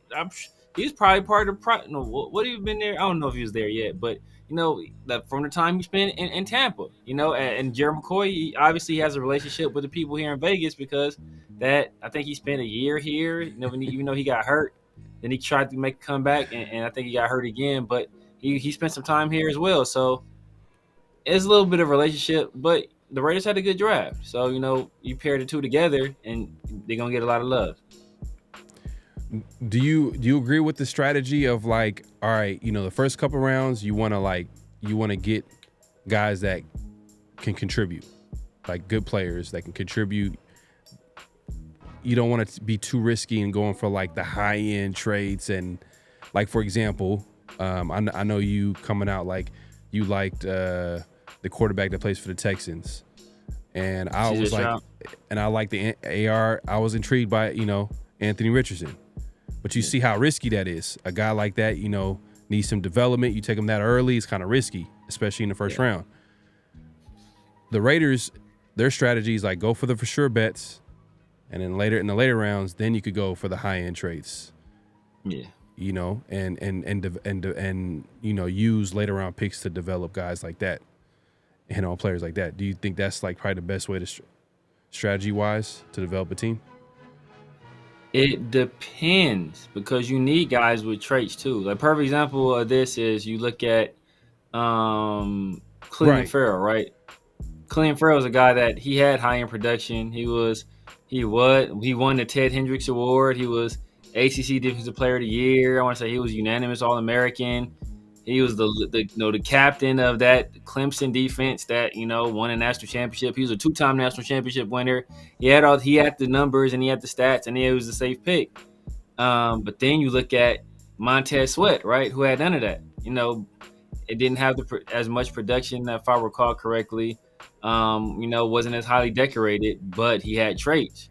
Mm-hmm. Well, who's been a better NFL player? Montez Sweat. So it's like.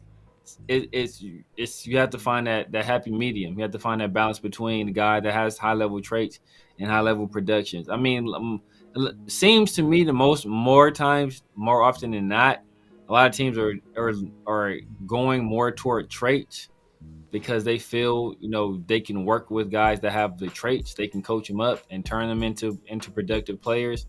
So they're leaning that way more often than not. But there's no right way to skin a cat, because sometimes you go for the guy that, that has the production, and that was Deshaun Watson, right? Guy with traits, and he had production too, but was the guy that had more of the traits in that draft. That was Patrick Mahomes. But do you think?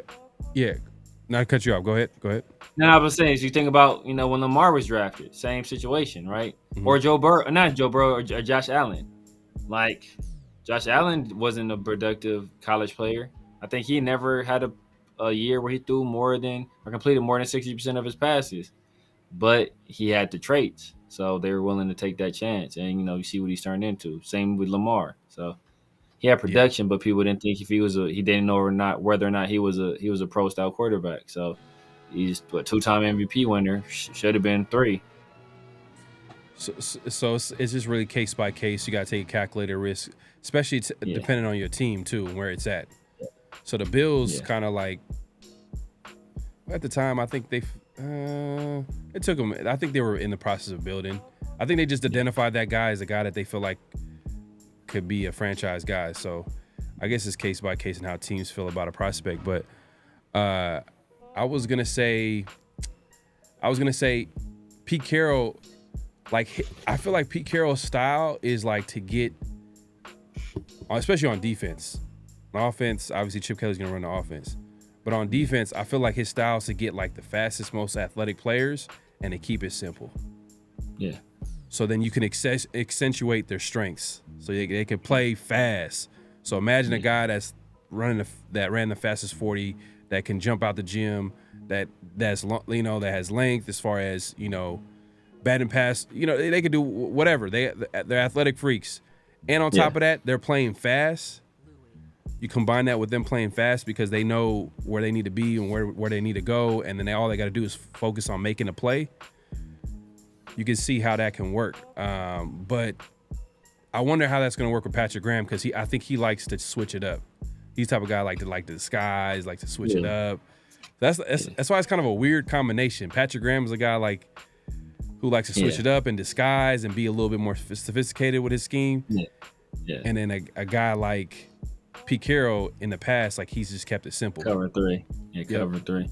But it's like Patrick Graham, like last year, like the majority of the year, we ran 5-man fronts. So that's not something he had ever really done before that I recall him doing. So Patrick Graham definitely likes to mix things up, change stuff.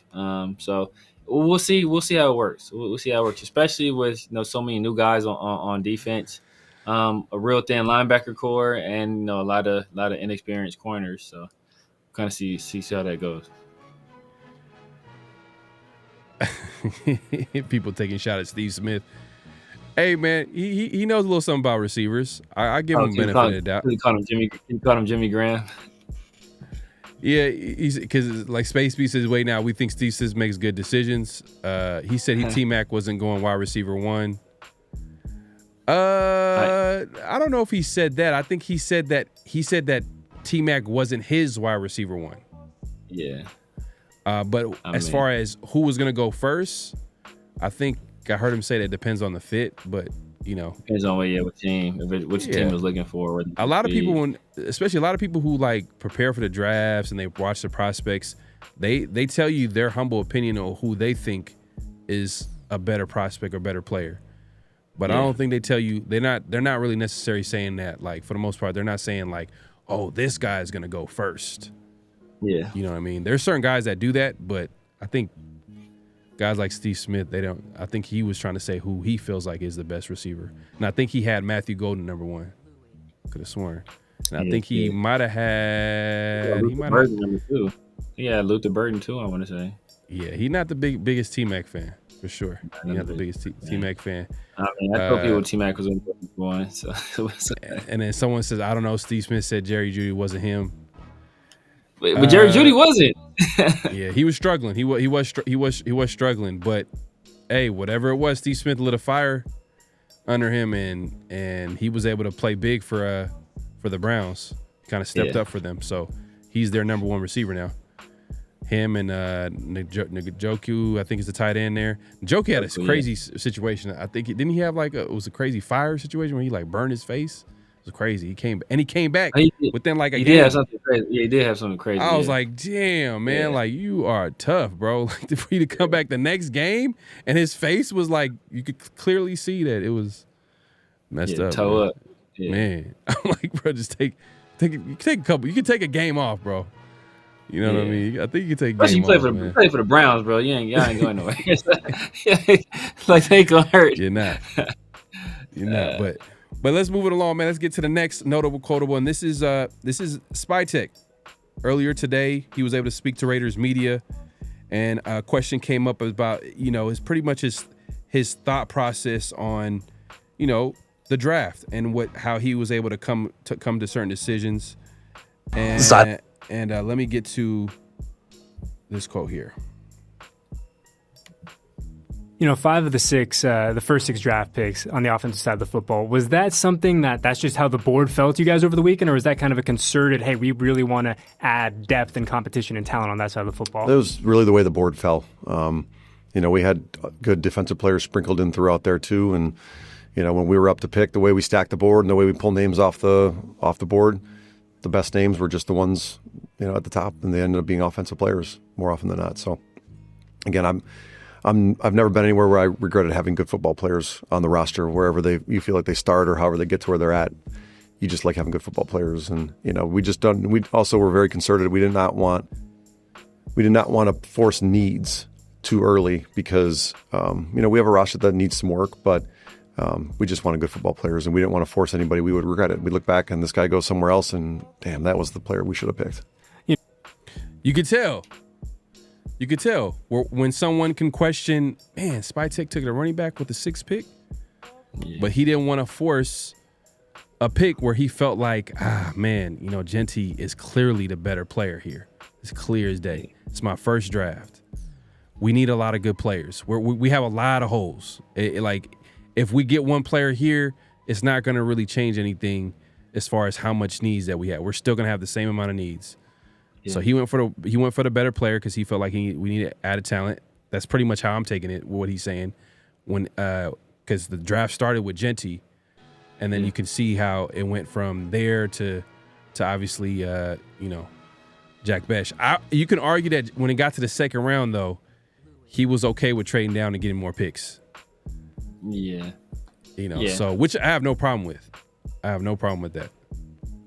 Yeah, I think there's probably a possibility that he wanted to trade down in the first, but the right deal didn't materialize, or he was worried that the player he wanted, one of the players he was targeting, wasn't going to be there. So he played it safe and just took the player.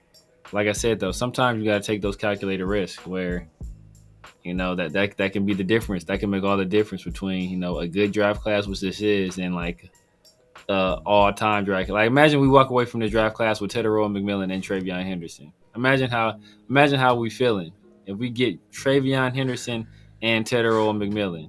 This is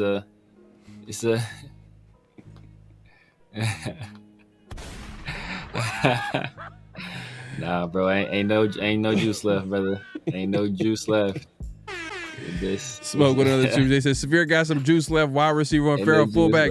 Come on, man. Fullback though. Come on, man. Pharaoh got a 50-50 catch on camera. Yeah, I do got. If I'm a fullback though, I got that one hand catch though. I got the Odell Beckham on tape, exactly. Man. Y'all gotta look it up, man. But Smoke, man, you got jokes, man. You funny, bro. Yeah, so look, like I said, you can't hate on Genty. That's the best player available at a position need. You can't get mad at that pick. But I just feel that a combination of Teteroa McMillan round 1, and then Travion was still around at 37 before he traded back. So him in round 2, I think draft looks completely different. I know we had some eyes on Jaden Higgins when he went. We traded back. I think we had our eyes on Will Johnson too, and as soon as he got drafted, we traded back as well. So I think those are two guys we missed out on. Obviously, Jaden Higgins, we weren't in a position to draft. But before we made that initial trade back, Will Johnson was still available. So apparently, that they felt that those extra picks was worth more to them than a for sure chance of getting Will Johnson. So they took the chance there, and it didn't work out, right? So he was willing to take the chance there. Obviously, for whatever reason, he wasn't willing to take the chance. With that many picks separating the first pick and their second round pick. Well, at 37 for sure, because Will Johnson was on the board at pick 37. Exactly. And then even earlier, I know you mentioned the Raiders could have had Henderson. Technically, no, man. I think the Raiders, I don't think they wanted to. If you notice the way they approached everything, it was kind of conservative. They were willing to trade down, but they weren't willing to trade up, because trading up means that they had to give up picks.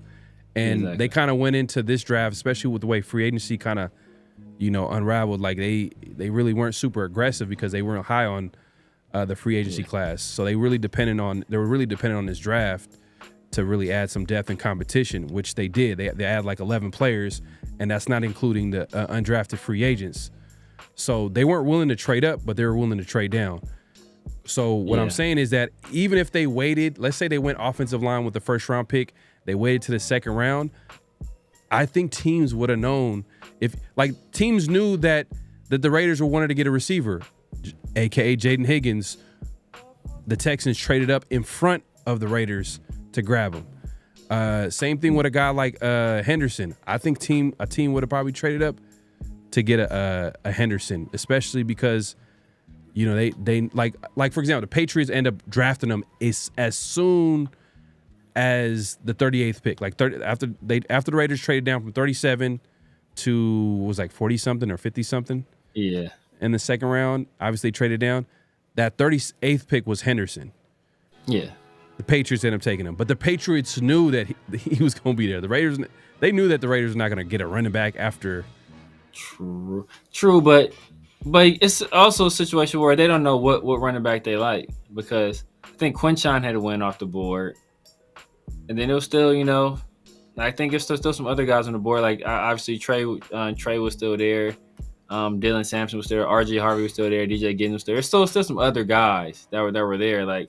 You don't know. The assumption would be that, Travion Henderson, if they want Travion, but at that point, you don't know what they're gonna do, because I'm sure the Patriots, I don't think Wolf was, I don't think he was that aggressive in terms of trading up either. Yeah. Did they trade up? Yeah, but it could have been another team too. You know what I mean? Yeah. I feel like there were probably a few teams high on Henderson. But that goes to the point, and the main point that I'm trying to make is it goes to Spytek saying that it wasn't going to be any guarantees that they were going to able to get the running back that they were high on. That's the main thing, that they were high on, not the ones that we think that they should be high on. They were high on. So that was the main thing. I think that kind of factored into their decision making and taking a running back in the first round, whether we like it or not. But I just thought about the Browns draft class. Damn, they got Judkins and they got Dylan Sampson. Yeah, that's a nice little backfield. That's how you know. That's how you know. Thunder and lightning. Yeah, that's why you saw Nick Chubb posting that video of him working out. You know he ain't going back to the Browns. Yeah, man, Nick Chubb, man, he was in his when healthy. He's one of the best running backs in the NFL, but I'm not sure if he could ever get back to him being 100% healthy, man. It's going to be tough. But let's address this comment real quick, man. People in the comment say, I saw someone prank call Cooper DeJean last year too, but no one cried about it. Hey, if I knew about it, flag on the play, man. I'm going to call it right now. Flag. Ricky, that's a flag. I don't agree with it. Yeah. You know what I mean? This is I just don't. It don't make any sense. This is the draft day. People are hella serious. They with their families. They're hella hoping for to get. I don't know. I feel like it's kind of too far, but that's just me. That's just me. But you can't compare the situations. It's apples and oranges situations, because first of all, Cooper DeJean didn't slide as far, right? and then you knew the entire world was watching Shedeur Sanders and this slide. First of all, Ricky. Second of all, this line was set up specifically to get calls from the NFL. Therefore, nobody else should have had access to this number but people in the NFL. So the fact that they were able to get through on this line lets you know that, it shouldn't have been anybody else that was able to get through. So the only thought for somebody calling that line would be, it's for sure somebody that's drafting me. So for them to go through the trouble of getting that number, then making that call while the entire world is anticipating him being drafted, that's adds an extra layer. Nobody was checking for, nobody's checking Cooper. Cooper DeJean has, we're on Cooper watch. Cooper DeJean hasn't been selected yet. That wasn't the case. The entire draft community was wondering why Shedeur Sanders didn't go. Why is Shedeur Sanders sliding? All the cameras is pointing at Shedeur Sanders and his family, wondering when he will be drafted. Then he gets this call. So it's a completely different situation. So don't try to compare or minimize exactly what happened to fit whatever narrative you want to fit it into, because it's not the same. So don't try to make it the same. Hey, man. Leave it at that. But SoCal also brought, I heard Penn State tight end also got pranked. Yeah, I heard there was other draft prospects that pranked. I don't think it was the same person. I think there was separate events. But like I said, like Severe said, it's a good point. Completely different situation as far as Severe has not Severe, but Shedeur has a huge following, social media following. Literally, that was all I think that was it streamed live? It was online. Was it on live stream? So everybody kind of seen that. So it's kind of messed up, but it is what it is. People do anything for attention, for a laugh sometimes. And like I said, both situations I wouldn't even do. No matter what, I wouldn't do something like that just because I wouldn't really cross that boundary, but that some people will. That's their sense of humor, but it is what it is. I called a flag. I think Severe agrees with me. That's a flag. I don't think anybody would. But that goes to my bigger point about how some people have extreme humor when it comes to pranks. Yeah. I just don't be certain things. I just don't be I don't be I don't be shaving people's head when they fall asleep or something like that. Shaving their eyebrows. That's too far. That's too far. This is draft night. They're praying. They're hella emotional. They're praying and hoping that they can get drafted. It's the biggest. They've been working their whole lives to this point, and you about to prank call them and say, yeah, you about to. It's just damn, that's cold. That's cold blooded. Yeah. But that's just me. Yeah. Dudes protected. Dudes ain't never had no fist fight before. They never had nobody who was able to put their hands on them. Do some stuff like that where I'm from, dude, you getting stomped the hell out, bro. So but he ain't never had that. He ain't never had that kind of issue before. You could tell. So you get beat on out here, bro. That's true. Yeah, there is that there is that fear of something that could happen, and some people don't have that, and sometimes they go into situations act like that couldn't happen, and then when it happens they be shocked. They be like, oh my God, I can't believe this person beat my ass. But man, we appreciate everybody coming through. Make sure to click and hit that like button, hit that subscribe button, hit that notification bell. Moving on to what's real, what's not. This is where we say a statement. Y'all react to it and let us know if it's real or it's not. Severe, if you want to give the first what's real, what's not statement. Yes, sir. Yes, sir. So I know we've been looking at all the draft grades, looking at all the prospects, and everybody showing the Raiders love. But did the Raiders have a top 5 draft in this draft year? This is very subjective. Very subjective. Did the Raiders have a top 5 draft this year? I know a lot of people are going to say yes because they probably didn't pay attention to other draft classes. Just off GP, it's the Raiders. They're going to say yes. But did they have a top 5 draft in this draft class? All right, I'm gonna put the Falcons. I like the Falcons draft class. I like the Browns draft class just because they're able to get the trade compensation, get an extra first round pick on top of revamping the running back room, and then obviously adding talent to I think they added like that tight end, a talented tight end. It just, especially a guy like Stefanski. He knows how to he runs a lot of play action. He's gonna do the 12 personnel. I think Njoku still plays for him, so I'm assuming so. Yeah. They're gonna do something creative with that.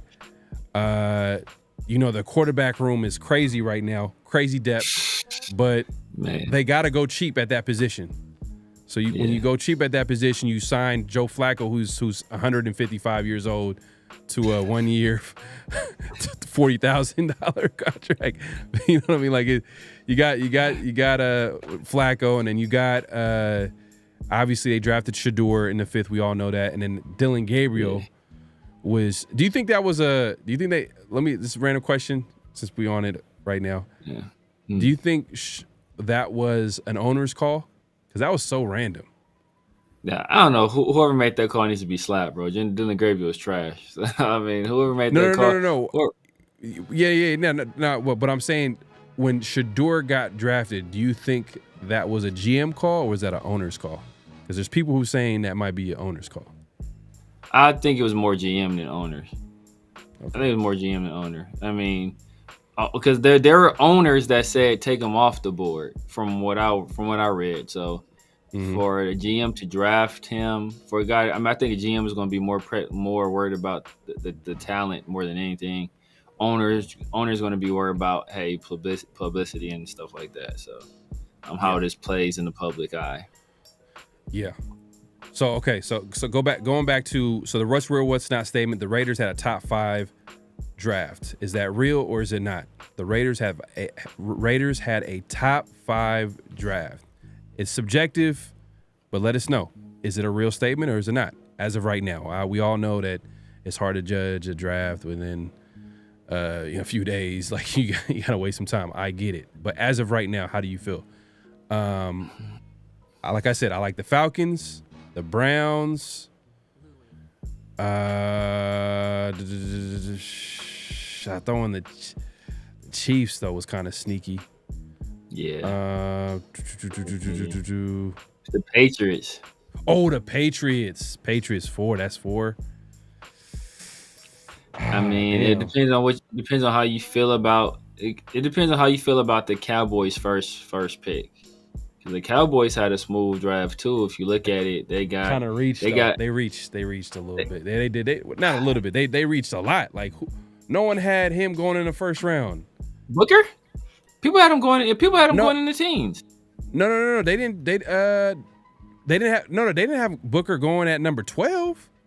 Yeah, but people had him going in the teens though. People had him going in the teens. No, teens, but later, I'll say later in the first round, as early as later in the first round, in my opinion. But that's just me. Yeah, 12 was I was kind of surprised. But then they got Donovan Ezeraku, who was probably a first round pick, who went second round. Siobhan Revel, who people thought was a first round pick, went in the third. In the third, yeah. And he was there for the Raiders too. That everybody's gonna be looking at that pick. Yep, he was there for the Raiders. Then they got Jadon Blue. Then they got my boy Jay Toya, who I think was, one of the better defensive tackles in this class. Then they got your boy, what's the running back out of Clemson? Oh, Maffa. No, they got Maffa. Got a basically. It's so funny. They got two extremes. They got a guy that's super explosive and fast. Yeah. And then they got obviously, thunder and lightning, basically. Maffa is a lot more physical, but he's not really a guy that's gonna break along a lot of explosive plays. Yeah. And then you look at who got. I think did what you got? Nah, that might have been. But they got Maffa. They got Maffa like what in 6th, 7th round or something. They got him in the 7th, I think. 7th, yeah. 7th. And then think about the Patriots. The Patriots got Henderson. They got Kyle Williams. Who got Jaden Higgins? Oh, the Texans got Jaden Higgins and Jalen Noel. Yeah, the Texans got both Iowa State. They got both guys. But that's what Higgins they need because they got Higgins playing the outside across from Nico, and then Jalen Noel to because Tank Dill ain't no telling when he gonna be back. Yeah, and then they got an offensive lineman too. I forgot what offensive lineman they got. That goes back to what we was talking about earlier about like receivers weighing like at like Tez Johnson's weight, 150 pounds. Tank Dell's like 160, and he's been dealing with like injuries. Yeah, like his pretty much his whole young career. I would say Raiders top. It's right. They right there. They right You there. can argue. You can argue it. I'll say.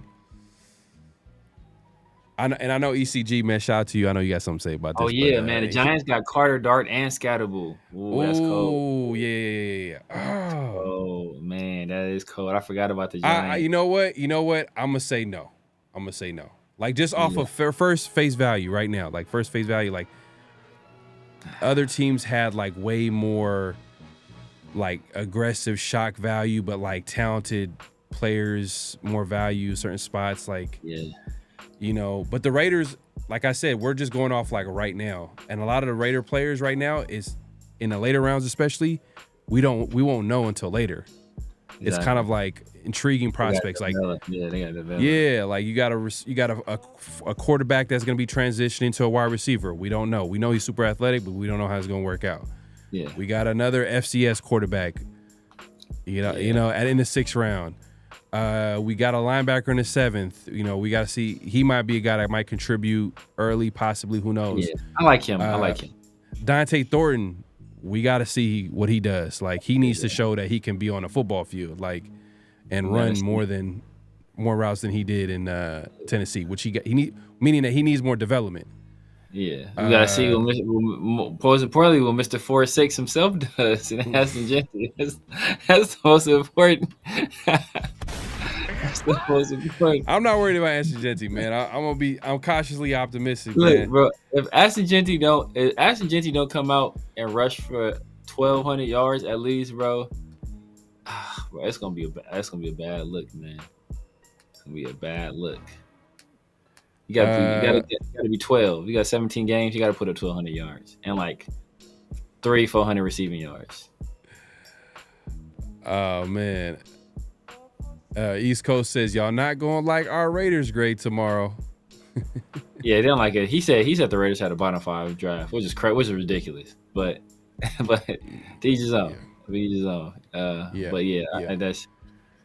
So I'm gonna say I'm gonna say not real as of right now, because there's other drafts that I like better. You know what I mean? I thought the Giants they had a perfect they got the best player available, and they were able to be aggressive enough to go trade up into the first to get their quarterback, who they feel like their quarterback in the future, who I think probably needs some more development. Do you see that John Gruden clip where he's like, do your cadence? Yeah. He's like, it was kind of awkward. It was like, damn, like the way he's like, hey, are you sure? I'm gonna show you right here. And he was like laughing about it, and the way he just did it, like he knew that it was bad. He knew that it was bad. It's almost like he knew. Yeah, he did. But that's the thing, like they didn't. But they had to switch up. I didn't watch. I gotta watch more Ole Miss, because when I was watching them, I wasn't watching like their snap count. So like I'm pretty sure they have to mix it up, because you can't play in the SEC and not mix up your snap count, bro. Like you can't. You can't do that. Yeah, man. But I'm gonna say it's not real. Let me see what the chat is talking about. And what the what's real, what's not statement is the Raiders had a top 5 draft. Is that real or not? Tyler Barr says real. Jeanty, Beck, and Rodgers. Okay, he likes those guys. I think he's just saying all those guys are going to be starters most likely. I mean, I think Rodgers for sure going to be starter, but I think all those guys will be starters. And wild card, I'll put Darian Porter, even though he's a guy that's like needs some development. Just because we've seen like Carroll gets someone similar and get like real life production out of him first year, like literally starting. Tariq Woolen was starting, right? His first year, or he got into the starting lineup. Yeah, people were saying he was one of the best corners in the league, or he was going to be like the next generation. No, it was like respected people that was saying that he needs some time to develop. Yeah, like, oh man, it was so many people. I'm like, oh damn, like freak of nature.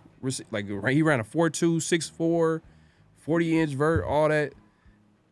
And they said that he needed time to develop. And year one, he was like, what he had, like 8 picks? Year one, like 7 picks, 8 picks. So that's why I'm throwing in Darian Porter as a wild card to contribute early too. The Eagles and Pats, I like the Pats. Like the Patriots. Patriots. Eagles had a good draft too. Yeah, they picked up. Oh boy, they picked up Jahad Campbell. Ravens too. Ravens had a nice draft too. It just feels like the Ravens always take all the best defensive players. That's what they do. They just BPA whoever the best defensive player is on the board. You know, they took Malik Starks in the first round. Second round, a great value pick. I know he has some situation off the field, but if everything checks out, man, they literally got a guy that was projected to go in the top 20, top 15 as a pass rusher in Green. The Bears had a smooth draft too, though. I mean, they kind of the tight end I wasn't a fan of, but then I think they came back, got Luther Burden. A lot of people like the tight end, Loveland. Like they like. I like the tight end, but that was kind of high. But and especially if they got Cole Kmet already. But you know, you know, I think he's injury prone too. But like in terms of tight end, he's super athletic. I don't know why, man. I got a little bit of dark sense of humor. But did you see Benjamin Morrison reaction to when he was when he was drafted? Nuh-uh. Oh man, I'm gonna send it to you. Later. But it's he just had the you remember that dude that former boxer, but he you know was on drugs later on in life. It was a viral clip where he was crying. Oh yeah. He had one of them ugly cries. That's hilarious. Gotta see it. Gotta check it out.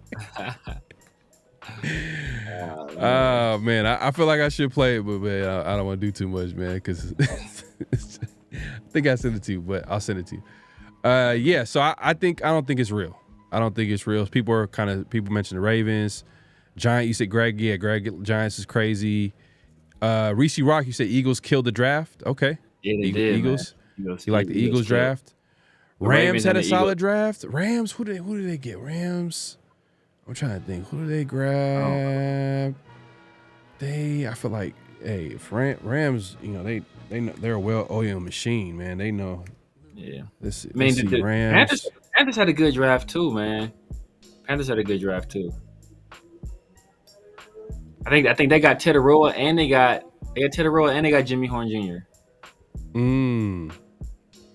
You know how I like too? Underrated. I know no one's really probably. I like Seahawks draft too. Seahawks draft. I like the Seahawks draft. They got the safety. They got that freak safety. Yeah, they got him. You probably don't like this, but they got the Raiders' third round pick. They use Jalen Milroe in a later rounds. I don't hate that as a third round developmental guy to sit behind Sam Darnold. I ain't mad at that. And that pick was basically a fourth rounder. Yeah, because it was literally like but then they drafted Tory, the wide receiver that we were talking about. Remember I hit you up. I was like, man, I like this receiver. Was it Colorado State? Is that a Colorado State? Oh, Horton. Yeah, I think they drafted Torrey Horton. I like him. And who else did they draft? They actually had him. Let me see. Let me take a look. Yeah. Yeah, man. I say all this to say, man, I don't think Sue Omicron says it's real. You think it's real? Raiders had a top 5 draft. Okay. I'm looking at it not real at this point. It's not real. Just not being a homer. Yeah. Not Greg, I agree with you, bro. Seahawks, man. I think they had a solid draft, man. Yeah. It's like a combination of like, you know, kind of similar to what the Raiders are trying to do. You know, a little bit of boom and bust. You know, like the traits. Yeah. But also get some really good players. Seahawks have a consistent best draft, lots of high picks. Yeah, let me see if I can pull this up. I'm about to pull up I'm trying to remember. I'm literally doing it off memory. Let's see. They got Zabel. I know they got Zabel and Nick Emery. There's 2 people I remember. You said Milroe. Mm-hmm. So they got Gray Zabel in the first, Nick Emery, I think in the first too, and then Jalen Monroe, you said the third. So Zabel's probably going to be what? Is he going to be a center for them? Going to be a center? I don't know. No, he's played everywhere but center. I think he's played both guard spots and both tackle spots. I don't think he played center, so he's going to play. I don't know where he's going to play, but he played everywhere but center. All right. Let's take a look. Let's say, okay, they got the tight end out of Miami, Elijah Roy, in the third. Jalen Monroe with that late third, fourth. Torrey Horton, they got him in the 5th. I like him. Yeah. Damian Martinez in the 7th. That's nice. That's nice. You know, there's certain picks I like about them. Let's see. Let's go to. Somebody said they got Ricky White too, who's that fast receiver out of UNLV.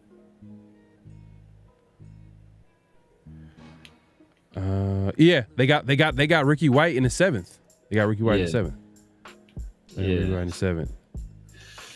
Let me look at. Let's see. Let's look at the Chargers real quick.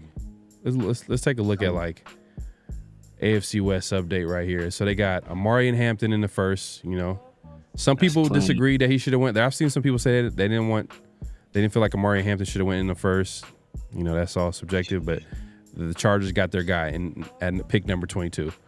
Trey Harris. You know how you feel about him? They got him in round 2. Yeah, that was clean. Jamari Caldwell, your D tackle out of Oregon. They got him in the 3rd. Too. And then from there, you know, they got I think it's a speedy guy in Keandre Lambert Smith out of Auburn in round 5. Then they got a tight end.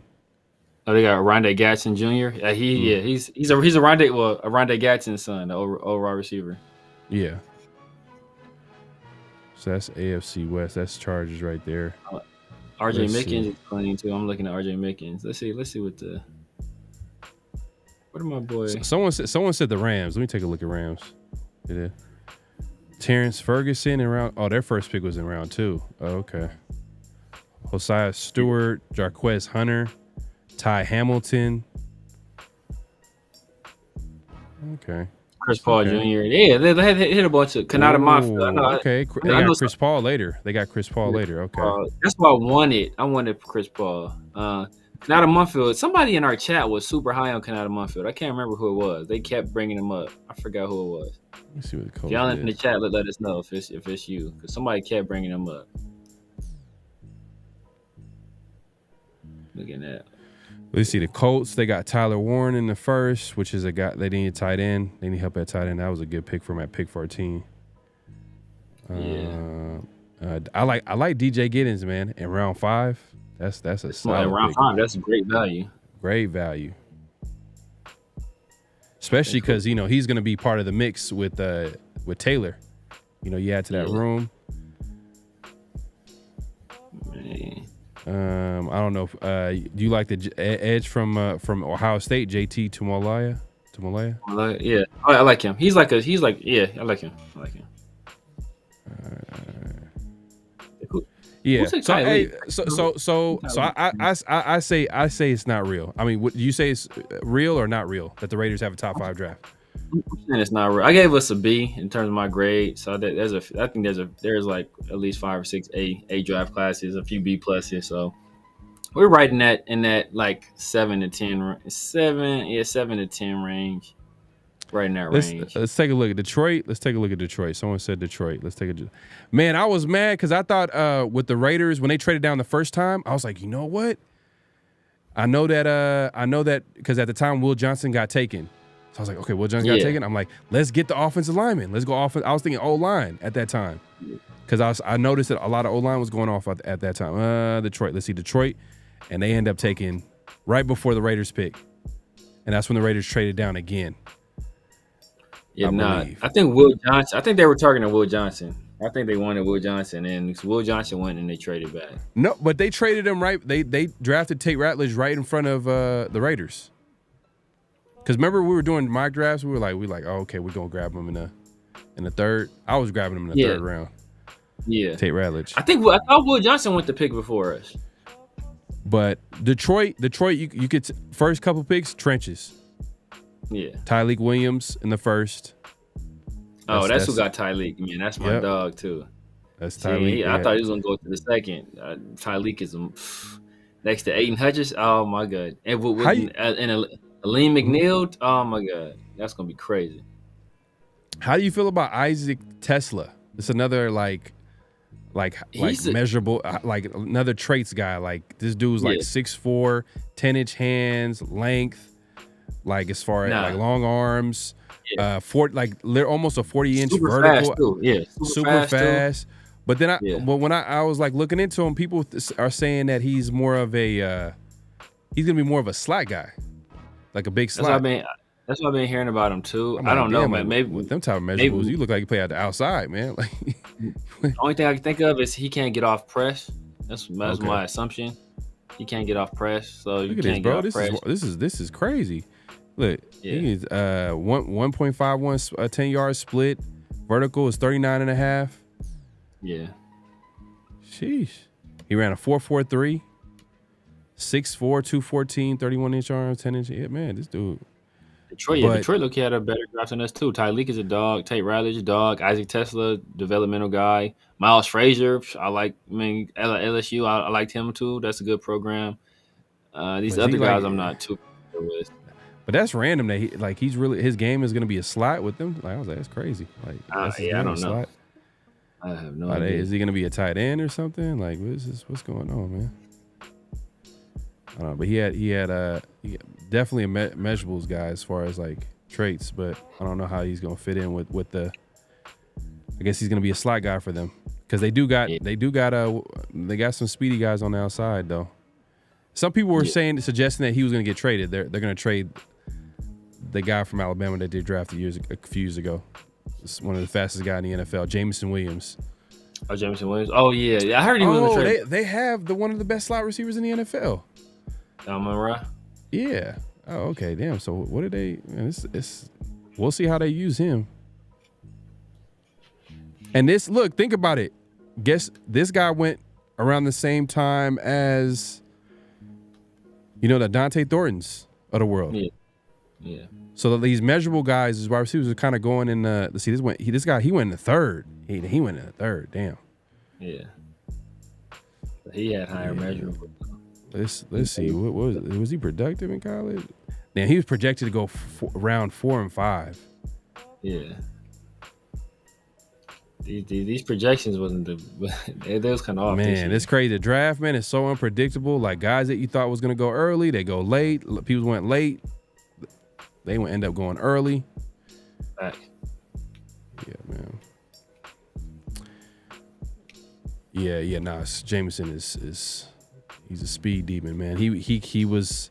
I felt like Alabama, like for a few years, it felt like they had the fastest receivers coming out the draft. From the Henry Ruggs, from Jaden Waddle, even old boy that plays for Cleveland. He was more of a route runner, but he still ran like really well.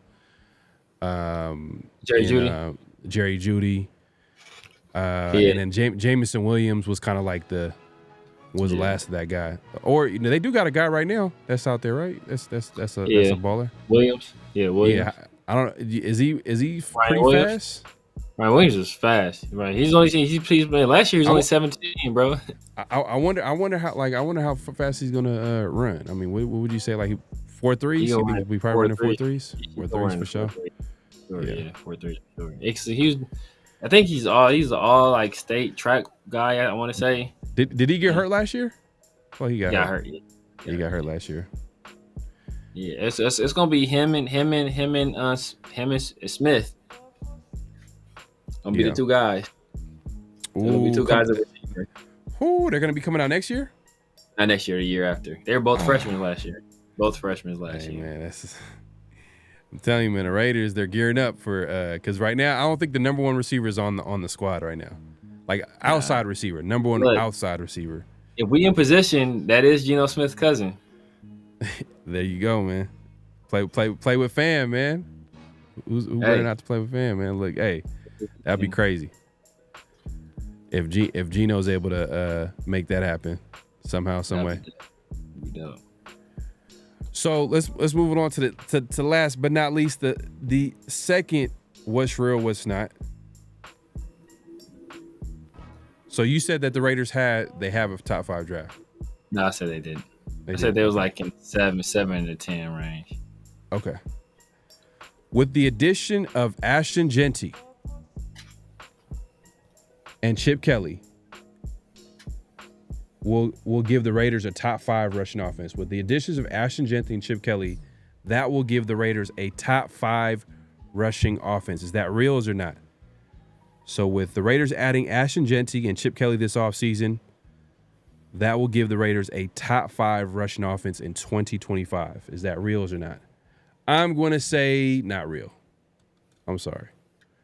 I think the Raiders they were the worst rushing offense by statistics and eye test, whatever you want to call it. They were the worst rushing offense in the NFL. Yeah. So if they can get into top 15, I feel like that's a huge win.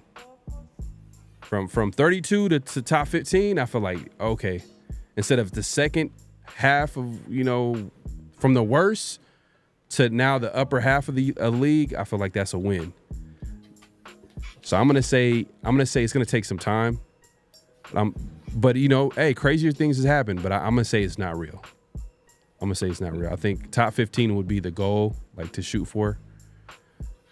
But Severe, you take it away, man. You think it's real or is it not? What? I'm saying it's not real. By the way, I'm gonna go real. I think Ashton Jeanty. I'm counting on him not being a bum. I'm counting on him making himself worthy of having that top pick. So I'm saying you got to be 12 to 1,300 yards. I think Geno Smith gonna contribute 350 to 400 right there. I think Mostert gonna contribute. I even think Zamir White gonna contribute 300-400 in there. So I recall the Raiders going from I believe dead last in the NFL before to top 5, or maybe it was 6. Maybe they were 6, but that was under Hugh Jackson. Hugh Jackson arrived, and the Raiders went from dead last to top. Maybe it was 6. Maybe it was 6 his first year, but they were up there, and they were close to being top 5. So I think Chip Kelly can do it, especially with you factor in Geno Smith running the ball as well. I hear you, man, but that's a high projection right there, very high, because there are some question marks that we have to figure out. Hopefully, in training camp and preseason, when we see all of it come together, is the offensive line. How is that going to look? We're optimistic that it's going to work out. We got to see that. We also got to see Jeanty. What is Chip Kelly? How's the offense going to look like? Is there going to be like an adjustment period where they got to get used to what Chip Kelly is trying to establish on offense? Because it's going to be the first year. First year, there's usually a little bit of growing pains. They might hit the ground running. Who knows? But I'm going to say it's not real, man. Yeah, I agree with you. Reese Rock says we need another stud backup running back so Jeanty can stay fresh for later. Yeah, I like that. Yeah. Especially Chip Kelly. If Chip Kelly... I was expecting the Raiders maybe to double up, maybe at the late, like at least the 6th, 7th. When I seen like at least when did Jadon Blue get taken? What did Jadon Blue get taken? Yeah, I think it was a 5th. The 5th. But still, man, like I'd rather Damian Martinez over Cam Miller. Like, what does Cam Miller do, bro? No, man. I was just like, come on, bro. But it is what it is, man. They get paid the big bucks. They got a plan. They got a vision for it. So we'll see. We'll judge it when as soon as time goes on. But you got to give it time. But yeah, that one was like, man, like it's not like Mostert is a guy that you could count on. Like, yeah, he's gonna get hurt, and then so that means that whoever that third guy is gonna be a big role. That might be Zamir, which is but maybe Chip Kelly can unlock Zamir. Exactly. Zamir might bounce back. Yeah. Zamir might bounce back. Slamming Sammy Joe says Ravens, Browns, Chargers, Buccaneers, Steelers, and Lions could rush more. Chargers, I don't know about. Browns, I don't know about because they're gonna have Ricky starting. Steelers, I ain't gonna lie. Judkins and Dylan Sampson. And that's on top of that, like Stefanski has a history of like leading the top rushing attack, so it's like you give him some talent there. Oh, and I like Ford too. You're forgetting about Ravens Ford. Ravens for sure. Ravens for sure. You know, sure. Buccaneers for sure. I'll say Buccaneers. Lions for sure. Probably. Buccaneers Steelers, probably because Steelers. Who the Steelers get? I don't know who they're running. Who's their back? Oh, Caleb Johnson. No, that's just ex-Steelers out of there. They out of there. Steelers out of there. Browns is a maybe. Chargers is probably gonna be there. So it'll be Ravens, Chargers, Buccaneers is a maybe too. Lions for Buccaneers. Sure, So. Buccaneers got a great old line. They do. They got a great old line. They ran the football well. Bucky Irvin and the running backs they got. Bucky Irvin, Rashad White. I don't know about Bucky Irvin staying healthy again, especially if they give him increased workload. Size. Yeah. Yeah. So, he did a lot of work last year too. So, because Rashad White got hurt, so he had to kind of carry the load later on in the season. So, I don't know, but Lions for sure. So yeah, it'll be the 5th spot for sure. If we gonna be up there. Severe says, it says Severe and the Power of Positive Thinking, man. Hey, it's a book out here, man, near you, man. Check your local stores, man. Yeah, that is hilarious, Ricky Beers. We can't put that up there, but it is about that questionable. It's about as questionable as that. Alex says Zamir might not make it to training camp before he's released. But who's the third guy though? Do you know without a doubt who the third guy is? Like, we don't. Unless you banking it on Sincere, which is look, I ain't banking on that. That's what I'm saying. And Mostert, as much as like I like him as a number 2 guy for sure, it's just health. It's just he's proven. That's the one thing you can count on and say like for a fact, like he's going to get banged. He's gonna get hurt. He's gonna get hurt.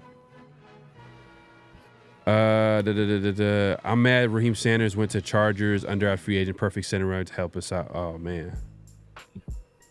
Yeah, the Chargers, man. I don't like what AFC West like get any type of. That's Rocket Raheem. That's the one that went to South Carolina. Yeah. Yeah, but yeah, that's hilarious, Ricky. That is hilarious. What about Hell no. Hey man, it is what it is, man. Live has an uphill battle, man. I'm just gonna keep it at that. He's an uphill battle. But look. I'm just saying, just based off recent history, but training camp, off season, preseason, all that could change everything. Because like I said earlier, Pete Carroll, all off season has been preaching competition. So maybe he gets that third spot. Who knows? I think he would fit in too, to what because I think he brings more of a different skill set than like the Mosterts and the obviously Genty. So you put him in there. He's more of a third down back. Can receive. He's supposed to be a good receiver out the backfield. But damn, I'm not gonna lie. The times that he literally in preseason, his first carry was a fumble, and in the regular season. I don't know if his first carry was a fumble in preseason, but he did fumble. Yeah, it was. It was a fumble? Carry one time. It was a fumble. In preseason? In preseason. I know in regular season, his first carry was a fumble. And in preseason, too. His first carry was a fumble. That's what he was like, you know what? This is like, dang, we should have thrown him the ball. Yada, yada, yada. And then we gave him another carry. I think it was against Pittsburgh. Was it against Pittsburgh? I think it was against Pittsburgh. He fumbled there, too. Everyone saw the Donkeys secondary said guess we Russian. Facts. Yeah, they got a good secondary for sure. Hey, but that's the ultimate equalizer if you can run the football. Alex is McCormick. I like McCormick, but same thing. His issue is health, and he got to stay healthy enough to be considered for that third down back role. So yeah. I don't like McCormick that much. I think he's benefited at the end of the year. The line started to gel. See what Amir Abdullah started doing too. Amir Abdullah was cooking. I think it was just the end of the year. We got Norv Turner. The line was getting healthy. JPJ at center. So I think Sincere benefited from that. Amir Abdullah was getting off more than him, and I don't think anybody trusts him being the star. Like 2 carries, 2 fumbles, man, and he didn't see not one. Bro. Oh, my bad. You got okay. Let me check. Let me check real quick. I got you. You got a solution for the offense? No, I did. I seen it. We laughed about it. You talking about Severe being the number 1 receiver, Smoke? And I see you try to put me at fullback, man. I don't remember that, man. I don't remember that. I'm not gonna forget that, bro. He'll catch you in the golf course, Smoke. Catch you in the golf course. Oh man, Smoke, you funny, bro. You'll throw all your pins in the water hazard. all your golf pins. Full back that. Look, he tried to save it though. He tried to clean it up. He said, Marcel Rista. You are Alec Ingold.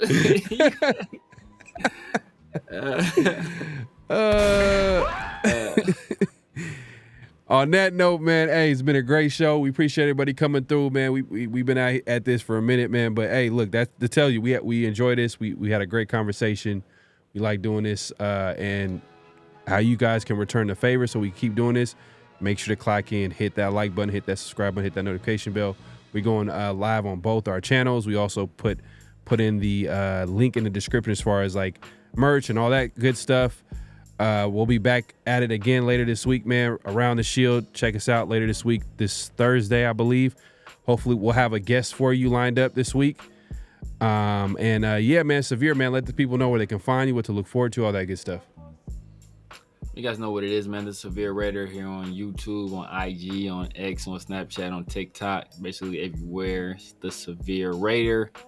Holla at your boys. You know me every Tuesday, man, rocking the 50-50 show with my guy PharoahNFL. Every Thursday, around the shield with my dog Pharaoh. And then Tuesday afternoon, Chris and 805 doing the Raider Roar Room, as well as on Sundays also, man. So lock in with your boy, man. Make sure you hit that subscribe button. Make sure you like the video. If you're on my channel, and you haven't done so already, head over to Pharaoh's channel.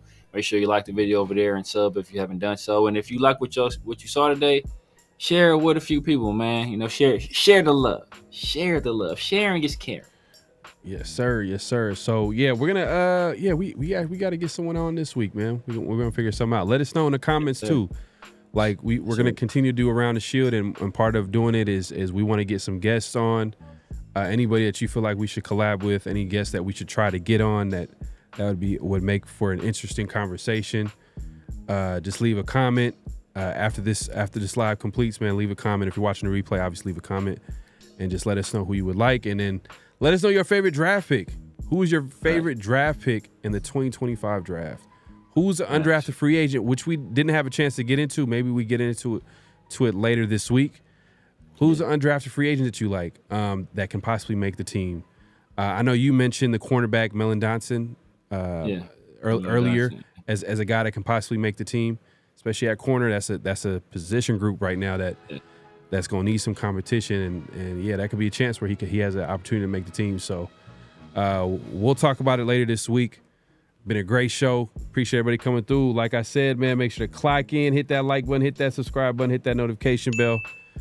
Any last thoughts before we head out of here, man? Nah, I'm sure chill, Ray. I'm gonna check out what they say tomorrow. See what they talking about, and see if it's even a need to even have them on, man. Try and watch it. Tomorrow my Lakers is gonna go from Lakers in 5 to Cancun on 3, man. So it's gonna be Cancun on 3 tomorrow, probably. So man, yeah.